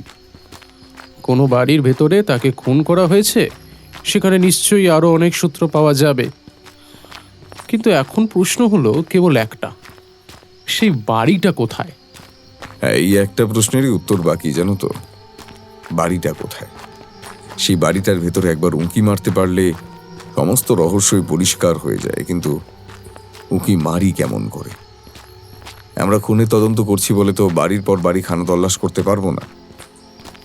আপাতত আমাদের সমস্ত সূত্রই এই এক জায়গায় এসে হঠাৎ ছিঁড়ে যাচ্ছে। ছেঁড়া সূত্রের বাকি অংশ আছে কোনো এক অজানা বাড়ির ভেতর। আর আমরা যদি দুই সূত্রকে একসঙ্গে বাঁধতে না পারি তাহলে সমস্যার কোনো সমাধানই হবে না। কারণ আসল প্রশ্ন হচ্ছে, মণিলাল বুলাভাইয়ের হত্যাকারী কে? তাহলে এখন কি করবে? এখন প্রধান কাজ হচ্ছে কোনো বিশেষ বাড়িকে এই অপরাধের সঙ্গে মিলিয়ে দেখা। আর সেই অনুযায়ী আমাকে এখন সমস্ত তথ্য সংগ্রহ করতে হবে আর সেই সব নিয়ে বিচার করতে হবে। কিন্তু শেষ পর্যন্ত যদি বাড়িটাকে আবিষ্কার করতে না পারি তাহলে এদিক দিয়ে আমাদের সমস্ত অনুসন্ধানই ব্যর্থ হয়ে যাবে। তখন আবার নতুন পথে তদন্ত শুরু করতে হবে। আমাদের কথাবার্তা আর এগোলো না। আমরা হাঁটতে হাঁটতে ঘটনাস্থলে এসে পড়েছি। স্টেশন মাস্টার দাঁড়িয়ে আছেন। ইন্সপেক্টর লণ্ঠনের আলোয় রেল লাইন পরীক্ষা করছেন। স্টেশন মাস্টার বললেন, এখানে অনেক কম রক্ত পাওয়া গেছে স্যার, এটা বড়ই আশ্চর্য। এরকম আরও অনেক দুর্ঘটনা আমি দেখেছি, তবে সব ক্ষেত্রেই মাটির ওপরে আর ইঞ্জিনের গায়ে প্রচুর রক্ত লেগে থাকতে দেখেছি। কিন্তু এরকম ব্যাপার আমাকে যথেষ্ট অবাক করেছে স্যার। দিলীপ রেল লাইনের দিকে বিশেষ মনোযোগ দিল না। ওখানে রক্ত আছে কি নেই এই প্রশ্ন তার কাছে নিরর্থক। তার লণ্ঠনের আলো গিয়ে পড়ল লাইনের পাশের জমির ওপরে। কাঁকর ভরা জমি এবং কাঁকরের সঙ্গে মিশানো রয়েছে খড়ি আর খড়ির মতো সাদা কিসের একটা চূর্ণ। ইন্সপেক্টর তখন হাঁটু গেড়ে মাটির ওপরে বসে পড়েছেন। তার পায়ের জুতোর তলা দেখা যাচ্ছিল। আলোটা ইন্সপেক্টর জুতোর ওপরে ফেলে দিলীপ চুপি চুপি আমাকে বলল, দেখছো? দেখলাম ইন্সপেক্টরের জুতোর তলায় লেগে রয়েছে ছোট ছোট কাঁকর আর সাদা এক প্রকার গুঁড়ো। বললাম, তার মানে তোমার অনুমানই ঠিক। মণিলাল হেঁটে এখানে আসেনি, আসলে তারও জুতোর তলায় এমন সাদা দাগ আর কাঁকর লেগে থাকতো। ঠিক তাই। এরপর হেঁট হয়ে জমির ওপর থেকে একটা ফাঁস দেওয়া ফিতের মতো কি কুড়িয়ে নিয়ে ইন্সপেক্টরকে ডেকে দিলীপ জিজ্ঞাসা করল, আপনি মৃতের টুপিটা এখনো খুঁজে পাননি? না, টুপিটা নিশ্চয়ই কাছেই কোথাও পড়ে আছে। যাবে কোথায়? ঠিক পেয়ে যাব। তারপরে দিলীপের হাতের দিকে তাকিয়ে মুখ টিপে হেসে বললেন, কি মশাই, আপনি তো দেখছি নতুন একটা প্রমাণ হস্তগত করে ফেলেছেন। হতেও পারে। এটা হচ্ছে একটা দুরঙা ফিতার ছোট্ট টুকরো, মাঝখানটা সবুজ, দুপাশে খুব সরু সাদা রেখা। হয়তো এটা পরে একটা কাজে লাগবে। সে পকেট থেকে একটা ছোট্ট টিনের বাক্স বের করলো। তাতে অন্যান্য জিনিসের সঙ্গে একটা খামের ভেতরে ফিতের টুকরোটি ভরে খামের ওপরে পেন্সিল দিয়ে কি যেন লিখল। তারপরে আবার রেললাইন খুঁটিয়ে পরীক্ষা করতে শুরু করলো। বেশ খানিকক্ষণ খুঁটিয়ে পরীক্ষা করার পরে আমার দিকে ফিরে এসে বলল, শ্রীমন্ত, আরেকবার সাঁড়াশিটা চাই। আর তুমিও আরেকটা সাঁড়াশি নিয়ে আমাকে একটু সাহায্য করো তো। কি সাহায্য? এই কাচের টুকরোগুলো একটু কুঁড়োতে হবে। আমরা দুজনে সাঁড়াশি দিয়ে কাঁচের টুকরো সংগ্রহ করতে লাগলাম। ইন্সপেক্টর বললেন, এই কাঁচের টুকরোগুলো যে মৃতের চশমা থেকেই পড়েছে সেই বিষয়ে এখনো আপনার কোনো সন্দেহ আছে নাকি? লোকটি যে চশমা পরতো তার নাকের দাগ দেখলেই সেটা আন্দাজ করা যায়। আপনি অযথা সময় নষ্ট করছেন। হ্যাঁ, তা যায়, কিন্তু এটা যে তারই চশমার কাঁচ সেটা প্রমাণ করতে কোনো বাধা আছে কি? শ্রীমন্ত, কাঁচের প্রত্যেকটা কণা কুড়িয়ে নেওয়ার চেষ্টা করো। সে ঠিক আছে, কিন্তু এগুলো দিয়ে তুমি কি করবে সেটা কিন্তু এখনো আমি কিছুই বুঝতে পারছি না। পারছো না? বেশ, টুকরোগুলোর দিকে ভালো করে তাকিয়ে দেখো। এদের মধ্যে কতগুলো আকারে বেশ বড়, আবার কতগুলো আকারে বেশ ছোট। তারপর পরিমাণটাও লক্ষ্য করো। স্পষ্টই বোঝা যাচ্ছে যে অবস্থায় চশমাখানা ভেঙেছে তার সঙ্গে এই কাঁচের গুঁড়োগুলো ঠিক মিলছে না। এগুলো হচ্ছে পুরু নদের কাজ, মানে হচ্ছে যাকে কনকেভ লেন্স বলে। ভেঙে গুড়িয়ে গিয়েছে, কিন্তু কেমন করে ভেঙেছে? কেবল যে পড়ে গিয়েই ভেঙেছে তা মনে হয় না। তা যদি ভাঙতো তাহলে এখানে মাত্র খান কয়েক বড় বড় কাঁচের টুকরো পাওয়া যেত, কিন্তু তা পাওয়া যায়নি। আবার এগুলো ভারী মালগাড়ি চাকার চাপেও ভাঙেনি, কারণ তাহলে কাঁচগুলো গুঁড়ো হয়ে যেত, আর সেই গুঁড়ো আমরা লাইনের উপরেও দেখতে পেতাম, কিন্তু লাইনের উপরে তার কোনো চিহ্নই নেই। সেই চশমার ফ্রেমখানার কথাও ভেবে দেখো, সেক্ষেত্রেও এমনি অসঙ্গতি। কেবল পড়ে গেলে ফ্রেমখানা এত বেশি মুচড়ে ভাঙতো না। আবার তার উপর দিয়ে রেলগাড়ির চাকা চলে গেলে ফ্রেমখানার অবস্থা যত বেশি শোচনীয় হওয়ার কথা তাও হয়নি। তাহলে তুমি কি বলতে চাও? মনে হয় চশমাখানা মানুষের পায়ের তলায় চাপা পড়েছে। আমার অনুমান যদি ভুল না হয় তাহলে দেহটাকে যখন এখানে বয়ে আনা হয়েছে, চশমাটাকেও তখনই আনা হয়েছে, আর আনা হয়েছে ভাঙা অবস্থাতেই। সম্ভবত হত্যাকারীর সঙ্গে যখন মণিলালের ধস্তাধস্তি চলছিল, চশমাটা তখনই ভাঙে। তারপর মৃতদেহের সঙ্গেই হত্যাকারী চশমা আর সঙ্গে ভাঙা কাচের টুকরোগুলো এখানে নিয়ে এসেছে। আমি বোকার মতোই জিজ্ঞাসা করলাম, কিন্তু কেন? এটুকু তোমার বুঝে নেওয়া উচিত শ্রীমন্ত। আমরা যদি এখানকার প্রত্যেকটা কাচের কণা কুড়িয়ে নিয়ে গিয়ে দেখি পুরো চশমার কাচ পাওয়া গেল না, তাহলে বুঝতে হবে বাকি কাচের টুকরোগুলো আসল ঘটনাস্থলেই আছে। কিন্তু আমাদের পাওয়া কাচের টুকরোগুলো দিয়ে যদি দুখানা লেন্সই তৈরি হয়ে যায়, তাহলে মানতেই হবে যে চশমাটা ভেঙেছে এখানেই, যদিও তার সম্ভাবনা কম। আমরা যখন কাঁচের টুকরো সংগ্রহ করছিলাম, ইন্সপেক্টর ও স্টেশন মাস্টার তখন একটা লণ্ঠন নিয়ে সেই অদৃশ্য টুপিটাকে খুঁজে বেড়াচ্ছিলেন। লণ্ঠনের আলোয় আতস কাঁচের সাহায্য নিয়েও এক টুকরো কাঁচও পাওয়া গেল না। স্টেশন মাস্টারকে সঙ্গে নিয়ে ইন্সপেক্টর তখন লাইন ধরে অনেক দূর এগিয়ে গিয়েছেন। অন্ধকারে কেবল তাদের হাতের ঝোলানো লণ্ঠনটাই দেখা যাচ্ছিল। দিলীপ বলল, এসো শ্রীমন্ত, আমাদের বন্ধুরা ফিরে আসবার আগে এখানকার কাজ সেরে ফেলতে হবে। তাদের বেড়ার কাছে চলো, ঘাসের উপরে হাত বাক্সটা রাখো, আপাতত ওটাই আমাদের টেবিল।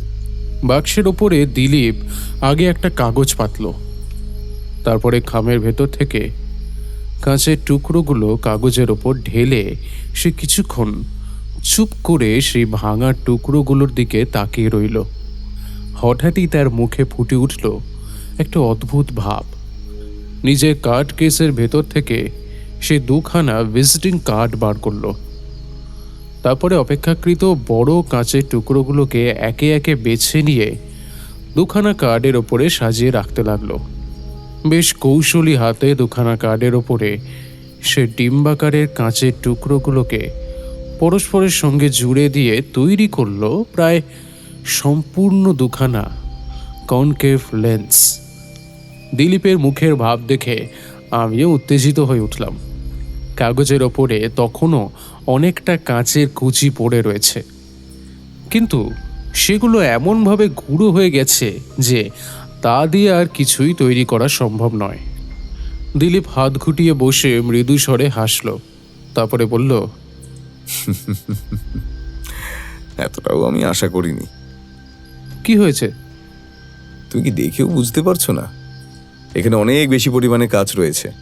আমরা দুখানা লেন্স প্রায় তৈরি করে ফেলেছি, তবুও দেখো এতখানি কাঁচের গুঁড়ো ব্যবহার করতে হলো না। তাকিয়ে দেখলাম সত্যিই তাই। যে টুকরোগুলো ব্যবহার করা হয়নি তা দিয়ে আরও প্রায় 2-3টে লেন্স তৈরি করা যাবে। বললাম, ভারী আশ্চর্য তো, এর মানে কি? আমরা যদি বুদ্ধিমানের মতো প্রশ্ন করি, কাঁচের টুকরোগুলোই হয়তো আমাদের সঠিক উত্তর দেবে। এসো দেখা যাক। দিলীপ কাগজ আর কাঠ দুটো তুলে সাবধানে জমির ওপরে রাখল। তারপরে বাক্সের ডালা খুলে তার মাইক্রোস্কোপটা বার করে এনে একটা স্লাইডের ওপর বাড়তি কাচের গুঁড়োগুলো রেখে লণ্ঠনের আলোতে সেগুলো পরীক্ষা করতে লাগলো। তারপর হঠাৎই বলে উঠল, রহস্যের অন্ধকার যে আরো ঘনীভূত হয়ে উঠল এখানে কাঁচ দেখতে পাচ্ছি খুব বেশি আর খুব কম। মানে এর ভেতরে চশমার কাঁচ আছে মাত্র 2-1 টুকরো, আর 2-1 টুকরো জুড়লেও আমাদের লেন্স দুটো সম্পূর্ণ হবে না, কারণ বাকি কাঁচগুলো চশমার নয়। তা হচ্ছে কোনো ছাঁচে তৈরি জিনিসের। ওগুলো কোনো নলাকার বা চোঙের মতো কোনো জিনিস থেকে ভেঙেছে, খুব সম্ভব কোনো গ্লাসের অংশ। স্লাইডখানা 2-1 সরিয়ে আবার বলল, আমাদের বরাত ভালো শ্রীমন্ত, যা খুঁজছিলাম সেটা পেয়েছি। একটা টুকরোর উপরে নকশার অংশ খোদাই করা আছে। এই যে আর একটা টুকরো, এর উপরে নকশার বেশ খানিকটা বোঝা যাচ্ছে। এইবার ধরতে পেরেছি, তারার নকশা আঁকা কোনো কাচের গ্লাস ভেঙে এই টুকরোগুলো তৈরি হয়েছে। শ্রীমন্ত, এনো তুমিও একবার দেখে নাও। আমি সবে তৈরি হচ্ছি এমন সময় ইন্সপেক্টর ও স্টেশন মাস্টার এসে পড়লেন। কাচের গুঁড়ো, বাক্স ও মাইক্রোস্কোপ নিয়ে আমাদের চুপ করে বসে থাকতে দেখে ইন্সপেক্টর নিজেকে আর সংবরণ করতে পারলেন না। তিনি সশব্দে হেসে ফেললেন। তারপরে অভদ্রতা হচ্ছে ভেবেই কিঞ্চিত লজ্জিতভাবে বললেন, আমি হেসে ফেললাম বলে কিছু মনে করবেন না মশাই। পুলিশের কাজে চুল পাকিয়ে ফেললাম কি না, কাজেই এসব যেন কেমন কেমন লাগে। অনুবীক্ষণ ভারী মজার জিনিস বটে, কিন্তু এরকম মামলায় আপনাদের এক ধাপ এগিয়ে নিয়ে যেতে পারবে কি? পারবে না। হ্যাঁ, হয়তো পারবে না, কিন্তু ও কথা থাক। বলছি, টুপিটা কোথাও খুঁজে পেলেন? প্রশ্নের সাথে সাথেই ইন্সপেক্টরের মুখ চুন হয়ে গেল। মাথা চুলকোতে চুলকোতে তিনি বললেন, আগে খুঁজে পাইনি বুঝলেন, অনেক খুঁজলাম কিন্তু কোথাও পেলাম না। আচ্ছা, তাহলে একটু অপেক্ষা করুন, তাদের কাজটা শেষ করিনি, তারপর আমরাও আপনাদের সাহায্য করব। দিলীপ দুখানা কার্ডের ওপরে ফোটা কয়েক কি এক সলিউশন ফেলল। তারপরে সমস্ত জিনিস বাক্সের মধ্যে ভরে স্টেশন মাস্টারকে জিজ্ঞাসা করল, এখানে সবচেয়ে কাছে কোন গ্রাম আছে বলতে পারবেন? আগে 8 মাইলের ভেতরে কোনো গ্রাম নেই স্যার। রাস্তা? একটা নতুন রাস্তা তৈরি হচ্ছে বটে, এখান থেকে একটু দূরে। সেখানে একখানা মাত্র বাড়ি আছে। রাস্তাটা তার সামনে দিয়েই গেছে স্যার। কাছাকাছি আর কোনো বাড়ি নেই? না, 8 মাইলের মধ্যে ওটাই একমাত্র বাড়ি স্যার। আচ্ছা, তাহলে বোধহয় আমাদের ওই দিকেই যাওয়া উচিত। সম্ভবত মনিলাল ওই রাস্তা দিয়ে এদিকে এসেছিল। আসুন তো একবার। আমি, ইন্সপেক্টর ও স্টেশন মাস্টার পেছন পেছন চলতে লাগলাম। পোড়া জমি, কোথাও অদূরে মাটি, কোথাও বুনো ঘাস, কোথাও আবার কচু বন, কোথাও বিছুটির জঙ্গল। পথ বা রাস্তা বলতে তেমন কিছুই নেই। চারিদিকে অন্ধকার। কেবল লণ্ঠনের আলোয় আমাদের সামনে থেকে অন্ধকার সরে সরে যাচ্ছে। যেখানেই ঝোপ পাচ্ছেন ইন্সপেক্টর তার ভেতরেই পা ছুটছেন। যদি তার ভিতরে হারানো টুপিটা পাওয়া যায়। খানিকক্ষণ পরে আমরা একটা বাড়ির পেছন দিকে এসে দাঁড়ালাম। চারিদিকে নিচু দেওয়ালে ঘেরা বাগান। বাগানের পিছন দিকে দেওয়ালের তলায় ছিল একটা বিছুটির জঙ্গল। ইন্সপেক্টর তারও এখান ওখানে পা ছুটতে লাগলেন। আমরা খানিকটা এগিয়েছি, আচমকাই কি ব্যাপার, কি হয়েছে? ইন্সপেক্টর একখানা পায়ে হাত বুলাতে বুলাতে কাতর স্বরে বললেন, কোন হারামজাদা রাস্কেল বিচুটির জঙ্গলে এটা ফেলে রেখে দিয়ে গেছে। মাগো, ওরে বাবারে। দিলীপ হেঁট হয়ে জিনিসটা তুলে নিয়ে বলল, একটা লোহার করাত। এর গায়ে মরচে টরচে কিছুই নেই, তার মানে এটাকে রিসেন্টলি এখানে ফেলা হয়েছে। সেসব আমি জানতে চাই না মশাই, কিন্তু আমার ঠ্যাংটা আর একটু হলেই খোঁড়া হয়ে যেত। ওই ডান্ডাটা যে ফেলেছে তাকে যদি একবার হাতের কাছে পাই না, একদম সোজা সোজা গারদে পুড়ে দেবো। দিলীপ সেসব কথার কোনো উত্তর না দিয়ে এক মনে ডান্ডাটা পরীক্ষা করতে লাগলো। শ্রীমন্ত, আতস কাঁচটা দাও তো। সে আতস কাঁচ দিয়ে আরও ভালো করে লোহার গলাতটা পরীক্ষা করতে লাগলো। সে দেখল ইন্সপেক্টর এত বেশি উত্তক্ত হয়ে উঠলেন যে আর সে দৃশ্য সহ্য করতে পারলেন না। খোঁড়াতে খোঁড়াতে এগিয়ে বাড়ির আড়ালে অদৃশ্য হয়ে গেলেন। স্টেশন মাস্টারও তার অনুসরণ করলেন। ভদ্রলোকের মুখ দেখে মনে হলো তিনি আমাদের অদ্ভুত জীব বলেই মনে করছেন হয়তো। কিছুক্ষণ পরেই শুনলাম বাড়ির সদরে ঘন ঘন কড়া নাড়ার শব্দ আর ইন্সপেক্টরের হাত ডাক। এই যে বাড়িতে কেউ আছেন? দরজা খুলুন, বিশেষ দরকার, দরজা খুলুন, আমরা পুলিশের লোক। কি হলো, কেউ আছেন? শ্রীমন্ত, এক ফোঁটা সলিউশন ঢেলে আমাকে একটা স্লাইড দাও তো। এই ডান্ডার উপরেও দেখছি কিছু তন্তু লেগে আছে, একবার পরীক্ষা করে দেখি। আমি কথা মতো স্নাইট, কোভার স্লিপ, সারাশি আর ফোর্সেপ এগিয়ে দিলাম, আর মাইক্রোস্কোপটা রাখলাম বাগানের নিচু দেওয়ালের ওপরে। মাইক্রোস্কোপে চোখ লাগিয়ে দিলীপ বলল, ইন্সপেক্টরের দুর্ভাগ্যের জন্য আমি দুঃখিত, কিন্তু ঝোপের মধ্যে তিনি পা না ছুড়লে হয়তো এভিডেন্সটা পাওয়া যেত না। একবার মাইক্রোস্কোপে দেখে বলো দেখি, কি দেখতে পাচ্ছ? কই দেখি। রাঙা পশমি তন্তু, নীল কার্পাস সুতোর তন্তু, আর কতগুলো হলদে পাটের তন্তু। মনে আছে তো, মণিলালের দাঁতের ভেতরেও ঠিক এই রকম 3 রকম তন্তু পাওয়া গেছে। তাহলে বোঝাই যাচ্ছে দুই ক্ষেত্রেই তন্তু এসেছে একই জায়গা থেকে। অতএব অনুমান করাই যায় যে কাপড় চাপা দিয়ে হতভাগ্য মণিলালের শ্বাসরোধ করা হয়েছিল, এই ডান্ডাটা মোছা হয়েছে সেই কাপড় দিয়ে। আচ্ছা, ডান্ডাটা আপাতত পাঁচিলের উপরই তোলা থাক, যথাসময় এটা কাজে লাগবে। এবার যেমন করেই হোক আমাদের এই বাড়ির ভেতরে ঢুকতে হবে। তাড়াতাড়ি জিনিসপত্র গুছিয়ে নিয়ে আমরা বাড়ির সামনের দিকে গিয়ে হাজির হলাম। ইন্সপেক্টর আর স্টেশন মাস্টার সেখানেই দাঁড়িয়েছিলেন। বাড়ির ভেতর আলো জ্বলছে, কিন্তু বাড়িতে কেউ নেই। দরজায় তালা দেওয়া। এত ডাকলাম, কড়া নাড়লাম, তাও কেউ সাড়া দিল না। আর এখানে দাঁড়িয়ে কোনো লাভ নেই, বুঝলেন? টুপিটা নিশ্চয়ই রেল লাইনের কাছাকাছি কোথাও পড়ে আছে। কাল সকালে নিশ্চয়ই খুঁজে পাওয়া যাবে। দিলীপ কোনো কথা না বলে এগিয়ে গিয়ে আরও 2-4 বার কড়া নাড়ল। ইন্সপেক্টর বিরক্ত কণ্ঠে বললেন, আমি বলছি তো বাড়ির ভেতরে কেউ নেই, তাও আপনার বিশ্বাস হলো না? বলেই তিনি ক্রুদ্ধভাবে স্টেশন মাস্টারকে সঙ্গে নিয়ে চলে গেলেন। দিলীপ হাসি মুখে লণ্ঠন তুলে এদিক ওদিক তীক্ষ্ণ দৃষ্টিপাত করতে করতে বাগানের ফটকের কাছে এসে দাঁড়ালো। তারপরে হেঁট হয়ে মাটির ওপর থেকে একটা জিনিস তুলে নিয়ে বলল, শ্রীমন্ত, এই দেখো। বলে সে আমার সামনে একটা আধপোড়া সিগারেটের টুকরো তুলে ধরল। দেখো, এটা হচ্ছে হাতে পাকানো সিগারেট। বাজারে হাতে পাকানো সিগারেটের জন্য যে কাগজ পাওয়া যায় সেটাই এতে ব্যবহার করা হয়েছে। মণিলালেরও পকেট থেকেও এই কাগজের প্যাকেট পাওয়া গেছে। এবার দেখা যাক সিগারেটের তামাকটা কোন ব্র্যান্ডের। দিলীপ একটি আলপিন দিয়ে সিগারেটের এক প্রান্ত থেকে খানিকটা তামাক বার করে নিয়ে দেখে বলল, এই তো যা ভেবেছিলাম সেটাই, স্টেট এক্সপ্রেস টোবাকো। মণিলালের রাবারের থলির ভেতরেও ঠিক এই তামাকই পাওয়া গেছে।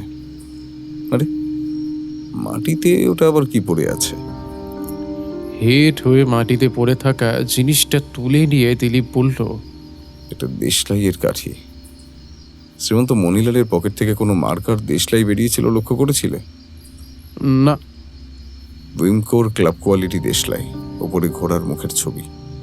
সে দেশলাই কিঞ্চিত অসাধারণ, কলকাতার বাঙালি পাড়ায় পাওয়াই যায় না, সাহেবরা খুব ব্যবহার করে। বাংলার পল্লীগ্রামের সে দেশলাই কেউ দেখেনি। তার কাঠিগুলো হচ্ছে অতিরিক্ত মোটা। উইমকোর অন্য মার্কার দেশলাইতে অত মোটা কাঠি থাকে না। আমার হাতের কাঠিটা সেই ক্লাব কোয়ালিটি দেশলাইয়ের। এটাও যে মণিলালের দেশলাইয়ের বাক্স থেকে বেরিয়েছে পরে মিলিয়ে দেখলেই সেটা বুঝতে পারবে। শ্রীমন্ত, আমার মনে হচ্ছে মণিলালকে খুন করা হয়েছে এই বাড়ির ভেতরেই। চলো তো, যেভাবেই হোক এই বাড়ির ভেতরে আমাদের ঢুকতেই হবে। আমরা আবার বাড়ির খিড়কির দিকে এগিয়ে গেলাম। সেখানে দাঁড়িয়ে ইন্সপেক্টর স্টেশন মাস্টারের সঙ্গে কথা বলছেন। আমাদের দেখে বললেন, চলুন এইবারে ফিরে যাই। মিছে কাদা ঘেটে মরবার জন্য কেন যে এলাম। আরে আরে, ও কি করছেন? বিনা হুকুমে পরের বাড়িতে আপনাকে ঢুকতে দিতে পারি না। দিলীপ লাফিয়ে ততক্ষণে বাগানের নিচু পাঁচিলের ওপরে উঠে পড়েছে। ইন্সপেক্টরের কথা শেষ হওয়ার আগেই সে ওপাশে নেমে গিয়ে দাঁড়ালো। দেওয়ালের ওপরেই মুখ তুলে দিলীপ বলল, শুনুন মশাই, শুনুন। আমার দৃঢ় বিশ্বাস মণিলাল বুলাভাই মৃত্যুর ঠিক আগে এই বাড়ির ভেতরেই এসেছিল। আমি তার অনেক প্রমাণ পেয়েছি, হয়তো তাকে এই বাড়ির ভেতরেই খুন করা হয়েছে। সময় খুব মূল্যবান, দেরি করলে সমস্ত প্রমাণ নষ্ট হয়ে যেতে পারে। আপাতত না দেখে শুনে আমি একেবারে বাড়ির ভেতরে ঢুকতে চাই না। এখানে দেখছি একটা ডাস্টবিন রয়েছে, আমি আগে ওই ডাস্টবিনটা একবার পরীক্ষা করতে চাই। ডাস্টবিন? আপনি এখন ডাস্টবিন ঘাঁটতে চান? বলেন কি মশাই, আপনার মতন এরকম আশ্চর্য লোক আমি জীবনে দেখিনি। আমার সন্দেহ হচ্ছে এই ডাস্টবিনের ভেতরে আমি একটা তারার নকশা কাটা ভাঙা কাচের গ্লাসের টুকরো পাবো। ভাঙা গ্লাসের টুকরোর সঙ্গে এই মামলার কি সম্পর্ক? কিছুই তো বুঝতে পারছি না। আপনি যে কি করতে চাইছেন ভগবানই জানেন। দাঁড়ান, আসছি। ইন্সপেক্টর পাঁচিল ডিঙোলো। স্টেশন মাস্টারের সঙ্গে সঙ্গে আমিও বাগানের ভেতরে গিয়ে দাঁড়ালাম। সামনেই রয়েছে একটা ডাস্টবিন, তার মধ্যে রাজ্যের সব নোংরা জঞ্জাল জমে রয়েছে। দিলীপ বাঁ হাতে লণ্ঠন নিয়ে ডান হাতে একটা কাঠি দিয়ে মিনিট খানেক জঙ্গলগুলো নাড়াচাড়া করে কতগুলো ছোট বড় কাচের টুকরো টেনে বার করে আনলো। তারপর আমাদের দিকে ফিরে উৎসাহিত কণ্ঠে বলল, এই তো, যা ভেবেছিলাম ঠিক তাই। দেখুন। স্পষ্ট দেখা গেল 2-3টে বড় কাঁচের টুকরোর উপর রয়েছে তারার নকশা আঁকা। ইন্সপেক্টর প্রথমটা স্তম্ভিতের মতো স্তব্ধ হয়ে রইলেন। তিনি নিজের চোখকেও বিশ্বাস করতে পারছিলেন না। তারপরে বললেন, কি করে যে আপনি জানলেন কিছুই তো বুঝতে পারছি না। এরপর আপনি যে আরো কি কি ভেলকি দেখাবেন তাও বুঝতে পারছি না। দিলীপ কোনো জবাব দিল না, নিজের মনেই ডাস্টবিন ঘাঁটতে লাগলো।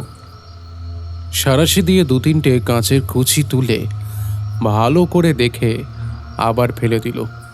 একটু পরে খুঁজে খুঁজে আরও 2-3টে কুচি বার করলো। তারপর সেগুলো আতশ কাঁচ দিয়ে পরীক্ষা করে বলল, শ্রীমন্ত, সেই কাচের কুচি বসানো কাঠ দুখানা বার করতো। আমি সেই কাঠ দুখানা বার করে দিলীপের হাতে দিলাম। তারপরে তার দুদিকে 2টো লণ্ঠন রেখে দিলাম।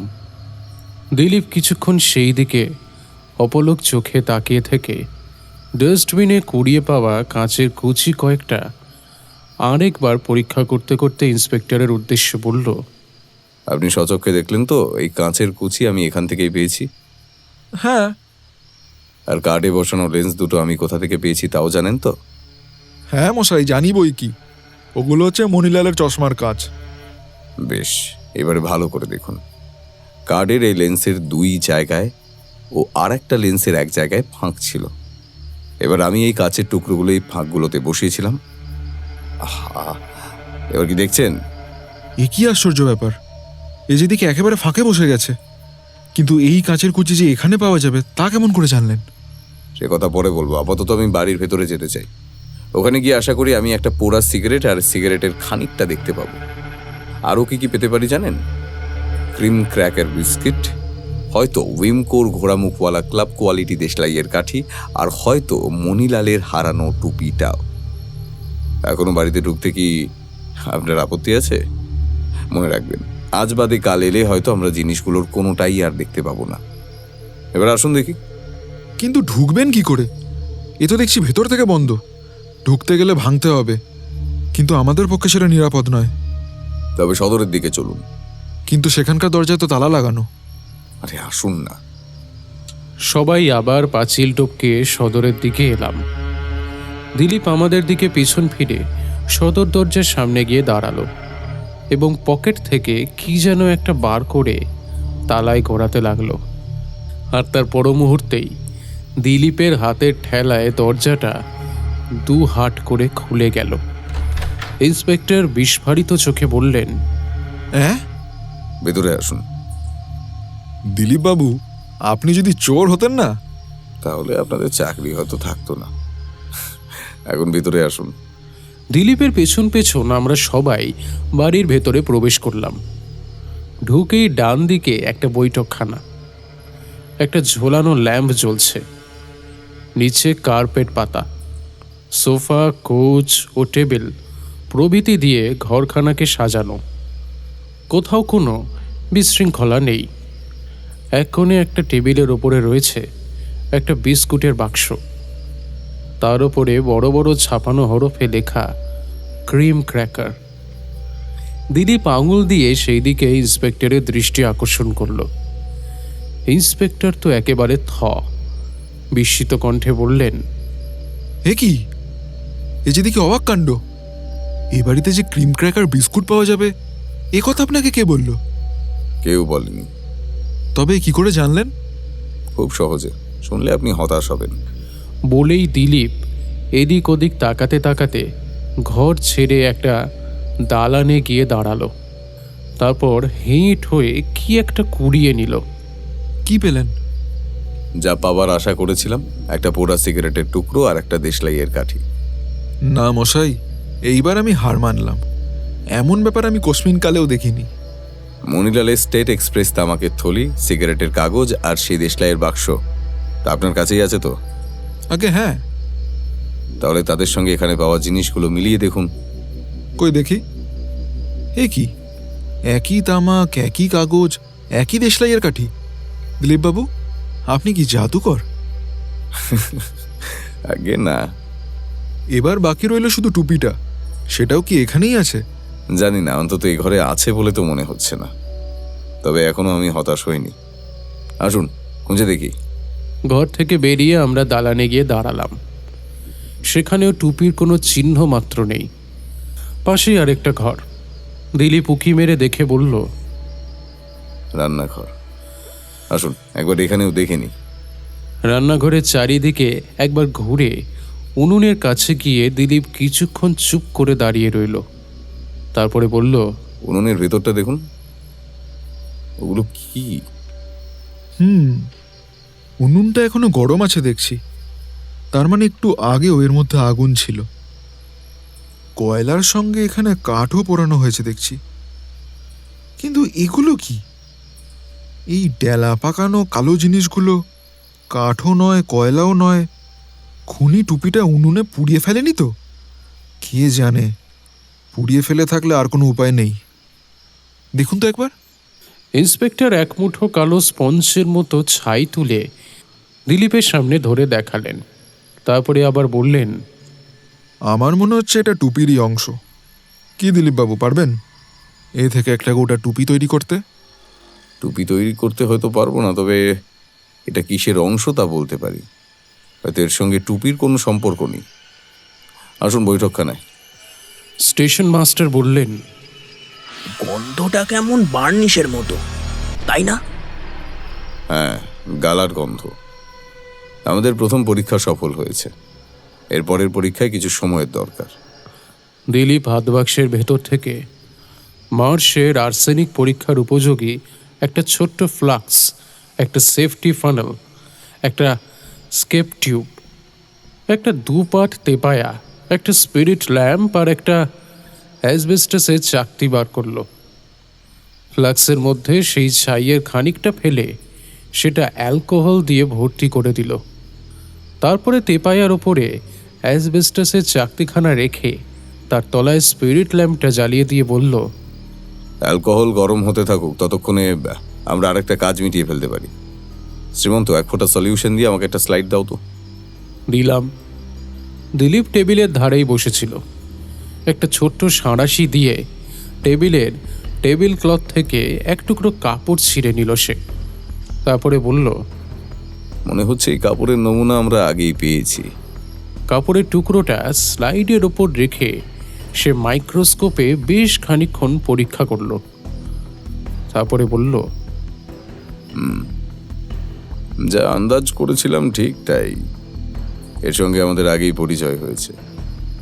সেই নীল পশমি তন্তু, নীল কার্পাস, হলদে পাট। আচ্ছা, এবারের নমুনাকে নাম্বার মেরে আলাদা করে রাখা যাক, নইলে অন্যগুলোর সঙ্গে গুলিয়ে যেতে পারে। ইন্সপেক্টর অবাক হয়ে দিলীপের কার্যকলাপ লক্ষ্য করছিলেন। হঠাৎই বললেন, কিন্তু দিলীপ বাবু, আমি যে এখনো অন্ধ হয়ে আছি, কিছুই ভালো করে বুঝতে পারছি না। মনিলাল কেমন করে মারা গেছে আপনি কি তা আন্দাজ করতে পারছেন? হ্যাঁ, এটা অনুমান করা খুব একটা কঠিন নয়। হত্যাকারী মনিলালকে যে কোনো অছিলায় ভুলিয়ে বাড়ির ভেতরে আনে, তাকে জলখাবার খেতে দেয়। মনিলাল হয়তো আপনি যে চেয়ারে বসে আছেন সেইখানেই বসেছিল। হত্যাকারী সেই লোহার গরাদ দিয়ে তাকে আক্রমণ করে, কিন্তু প্রথম আঘাতেই মনিলালকে সে মারতে পারেনি। তার সঙ্গে হত্যাকারী ধস্তাধস্তি হয়। তারপর মণিলালকে সে টেবিল ক্লথ চাপা দিয়ে মেরে ফেলে। ও ভালো কথা। দেখুন তো, আপনি এই ফিতের টুকরোটা চিনতে পারছেন? হ্যাঁ, এটা তো ঘটনাস্থল থেকেই কুড়িয়ে পেয়েছিলাম। ঠিক তাই, আর সেই জন্যই আপনি আমাকে ঠাট্টা করেছিলেন। যাক, আমি দুঃখিত নই। এবার এই টেবিলের টানার ভেতরের ফিতের সঙ্গে এই ফিতেটা মিলিয়ে দেখুন তো। কিছু বুঝতে পারছেন? ইন্সপেক্টর তাড়াতাড়ি কাঠিমটা তুলে নিল। তারপরে দুটো ফিতে পাশাপাশি মিলিয়ে দেখে ইন্সপেক্টর বিপুল উৎসাহের সঙ্গে বলে উঠলেন, এ কি আশ্চর্য! এই দুটো ফিতেই তো এক। মাঝখানটা সবুজ, দুপাশে সরু সাদা রেখা। বাবা, এ তো মস্ত বড় প্রমাণ। দিলীপ বাবু, না জেনে আপনাকে ঠাট্টা করেছি বলে আমি ক্ষমা চাইছি। আমাকে পারলে ক্ষমা করবেন। ক্ষমা প্রার্থনার দরকার নেই মশাই।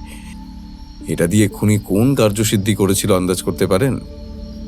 তাকে একা লাশটা সামলাতে আর বইতে হয়েছিল, তাই হাত খালি রাখার জন্য নিশ্চয়ই সে ছাতা আর ব্যাগটা ফিতে দিয়ে বেঁধে কাঁধে ঝুলিয়ে রেখেছিল। স্টেশন মাস্টার বললেন, আপনি যেভাবে বর্ণনা করছেন স্যার, মনে হচ্ছে আপনি ঘটনাস্থলেই হাজির ছিলেন। কিন্তু টুপির কি ব্যবস্থা করলেন স্যার? দিলীপ একটা ছোট্ট নল আর একখানা কাঁচের স্লাইড তুলে নিয়ে বলল, একটা মোটামুটি পরীক্ষা বোধহয় করতে পারবো। আসুন দেখি। সে নলটাকে ফ্লাক্সের অ্যালকোহলে চুবিয়ে স্লাইডের ওপরে ধরল। কয়েক ফোঁটা অ্যালকোহল পড়তেই তার উপরে কভার স্লিপ বসিয়ে স্লাইডটা মাইক্রোস্কোপের কাছে নিয়ে গেল। তারপরে কিছুক্ষণ এক মনে সেটা পরীক্ষা করে বলল, ফেল্ট হ্যাট কি দিয়ে তৈরি হয় জানেন? না, কি দিয়ে? উচ্চ শ্রেণীর ফেল্ট তৈরি হয় খরগোশের চুলে। গালা লেপে চুলগুলো বসানো হয়। ছাইয়ের যে অংশটা আমরা পরীক্ষা করলাম তার মধ্যে গালা আছে, আর তাছাড়া বেশ কয়েক গাছা খরগোশের চুলও দেখা যাচ্ছে। আমি নিশ্চিতভাবে বলতে পারি এই অংশ কোনো ফেল্ট হ্যাটের দগ্ধাবশেষ। আর খরগোশের চুলগুলো রং করা নেই, তার মানে বলাই যায় যে টুপিটার রং ছিল ধূসর। ঠিক এই সময় পায়ের শব্দ শুনে আমরা চমকে উঠে পিছনে ফিরে দেখি ঘরের ভেতরে একজন নতুন লোকের আবির্ভাব ঘটেছে।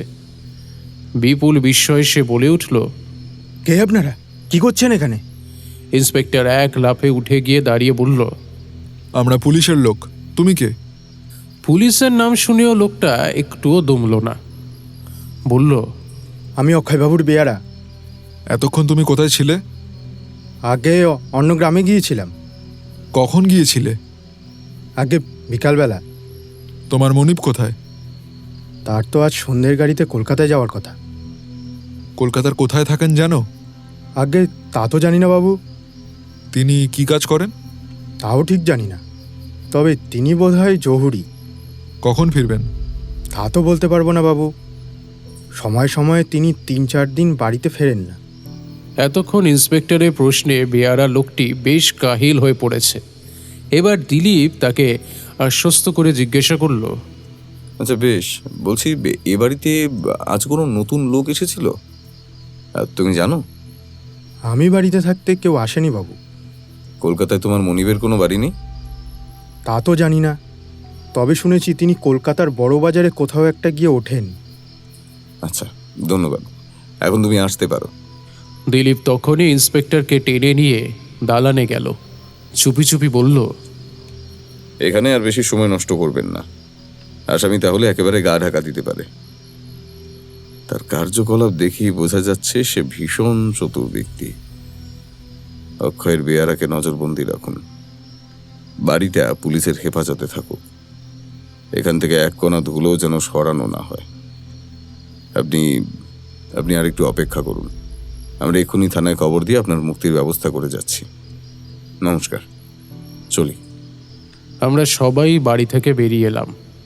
যেতে যেতে দিলীপ বলল, আমার দৃঢ় বিশ্বাস অক্ষয় কালকেই ধরা পড়বে।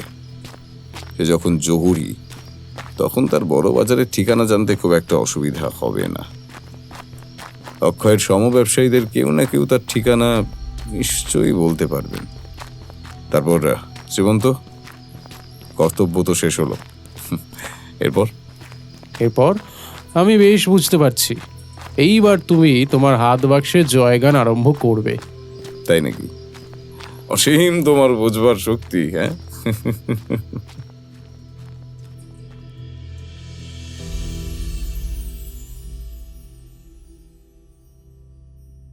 গল্পের শেষ অংশ, অপরাধী ধরার কলা কৌশল। বড়বাজারের একটা ছোট্ট অন্ধকার গলি, 4-5 হাতের বেশি চওড়া নয়, কিন্তু তার মধ্যে প্রতিদিন জনস্রোত যেন উপচে পড়ে। রোজ কত হাজার হাজার লোক যে সেখান দিয়ে আনাগোনা করে কেউ তার হিসেব রাখে না। রাস্তার দুপাশের বাড়িগুলোর বেশিরভাগই 5-6 তলার কম নয়। প্রত্যেক বাড়ির তলায় তলায় পায়রার খোপের পর খোপ সাজানো হয়েছে। এইসব খোপে যারা বাস করে তাদের মধ্যে বাঙালির দেখা পাওয়া খুবই দুষ্কর। এমনই একটা মস্ত বড় বাড়ির সবচেয়ে উপর তলার একটি ঘরে চৌকির ওপর যে বসে আছে সে আমাদের অক্ষয় ছাড়া আর কেউ নয়। শহরে এত জায়গা থাকতে এখানে এসে কেন যে বাসা বেঁধেছে তা বলা কঠিন। হয়তো তার চতুর মন বুঝেছে চুরির ব্যবসা কোনোদিনই নিরাপদ নয়। বিশেষ সাবধানতা সত্ত্বেও যে কোনো বিপদ ঘটবার সম্ভাবনা থেকেই যায়। পুলিশকে ঠকাবার জন্য যারা নির্জন জায়গায় আশ্রয় নেয় তারা হচ্ছে নির্বোধ, কারণ পুলিশের দৃষ্টি তাদের খুব সহজেই খুঁজে বের করতে পারে। কিন্তু একবার জনস্রোতে হারিয়ে যেতে পারলে আর কেউ তার পাত্তা পাবে না।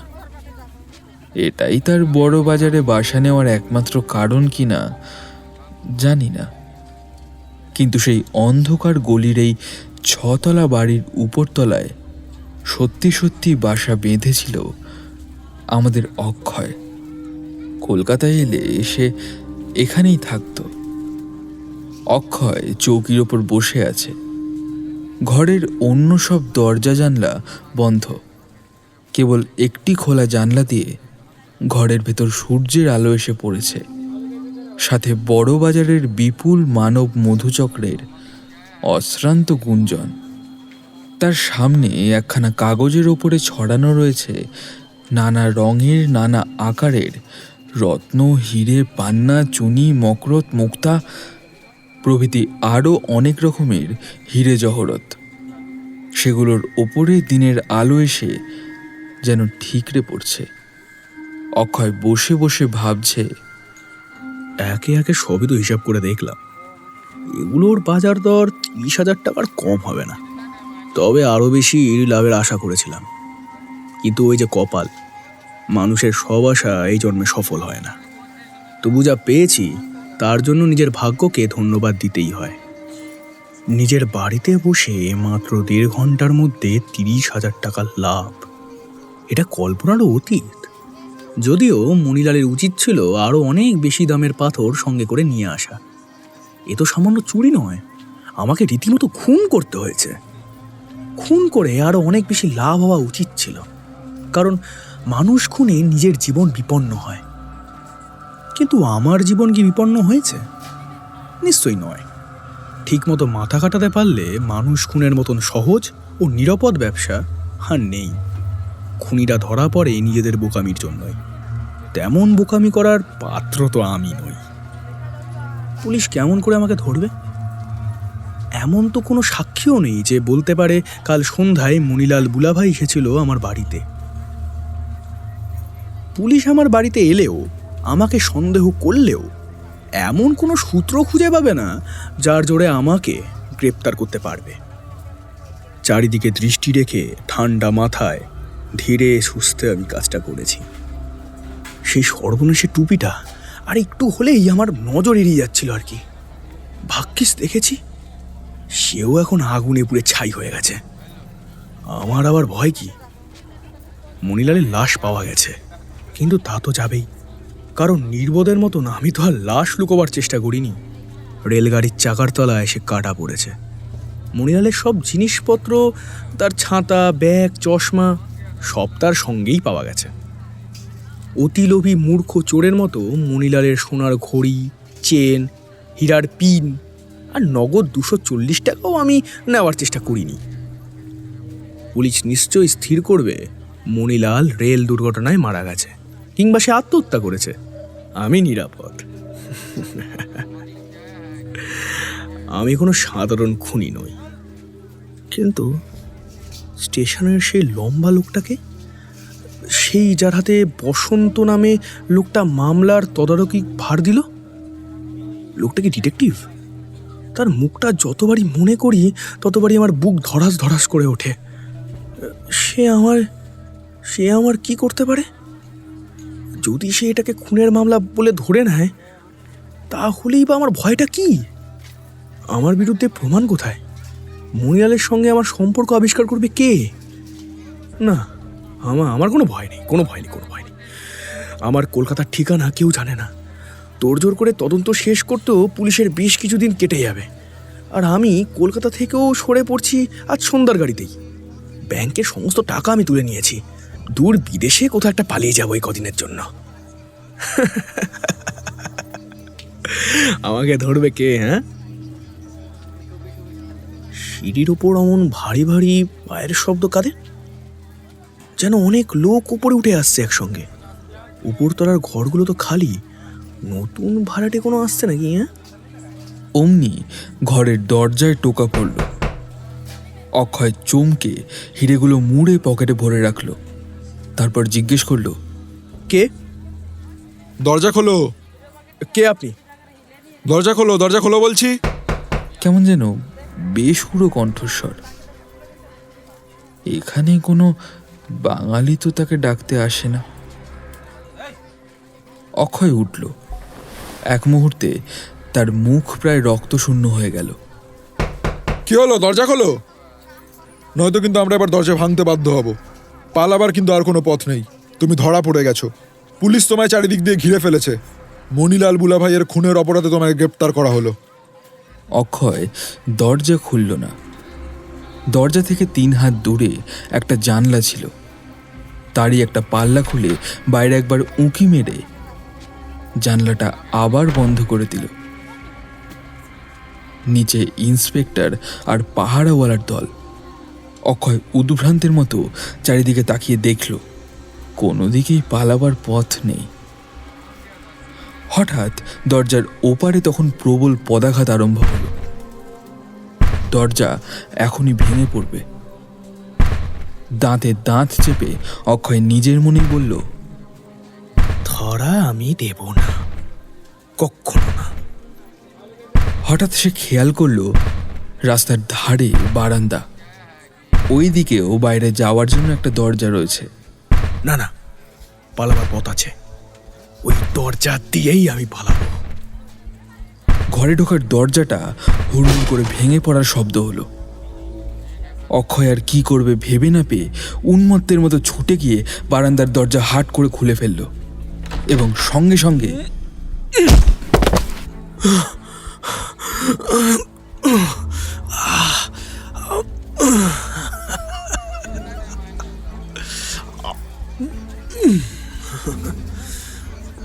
বলেছিলাম না, আমাকে কেউ ধরতে পারবে না।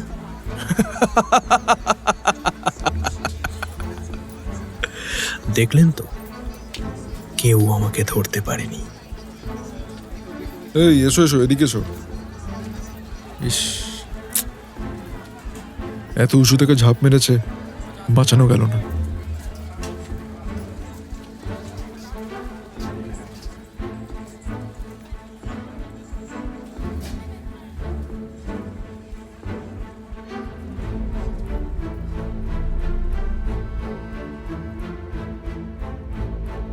গল্পটি কেমন লাগলো কমেন্ট করে জানাতে ভুলবেন না কিন্তু। যদি ভালো লেগে থাকে তাহলে একটা লাইক এবং শেয়ার করে চ্যানেলটিকে সাবস্ক্রাইব করে দিন, যাতে পরবর্তী গল্পের নোটিফিকেশান আপনার মিস না হয়। আবার দেখা হবে পরের সপ্তাহে কোনো এক নতুন গল্প নিয়ে। ততক্ষণের জন্য ভালো থাকবেন, সুস্থ থাকবেন। সুপ্রভাত।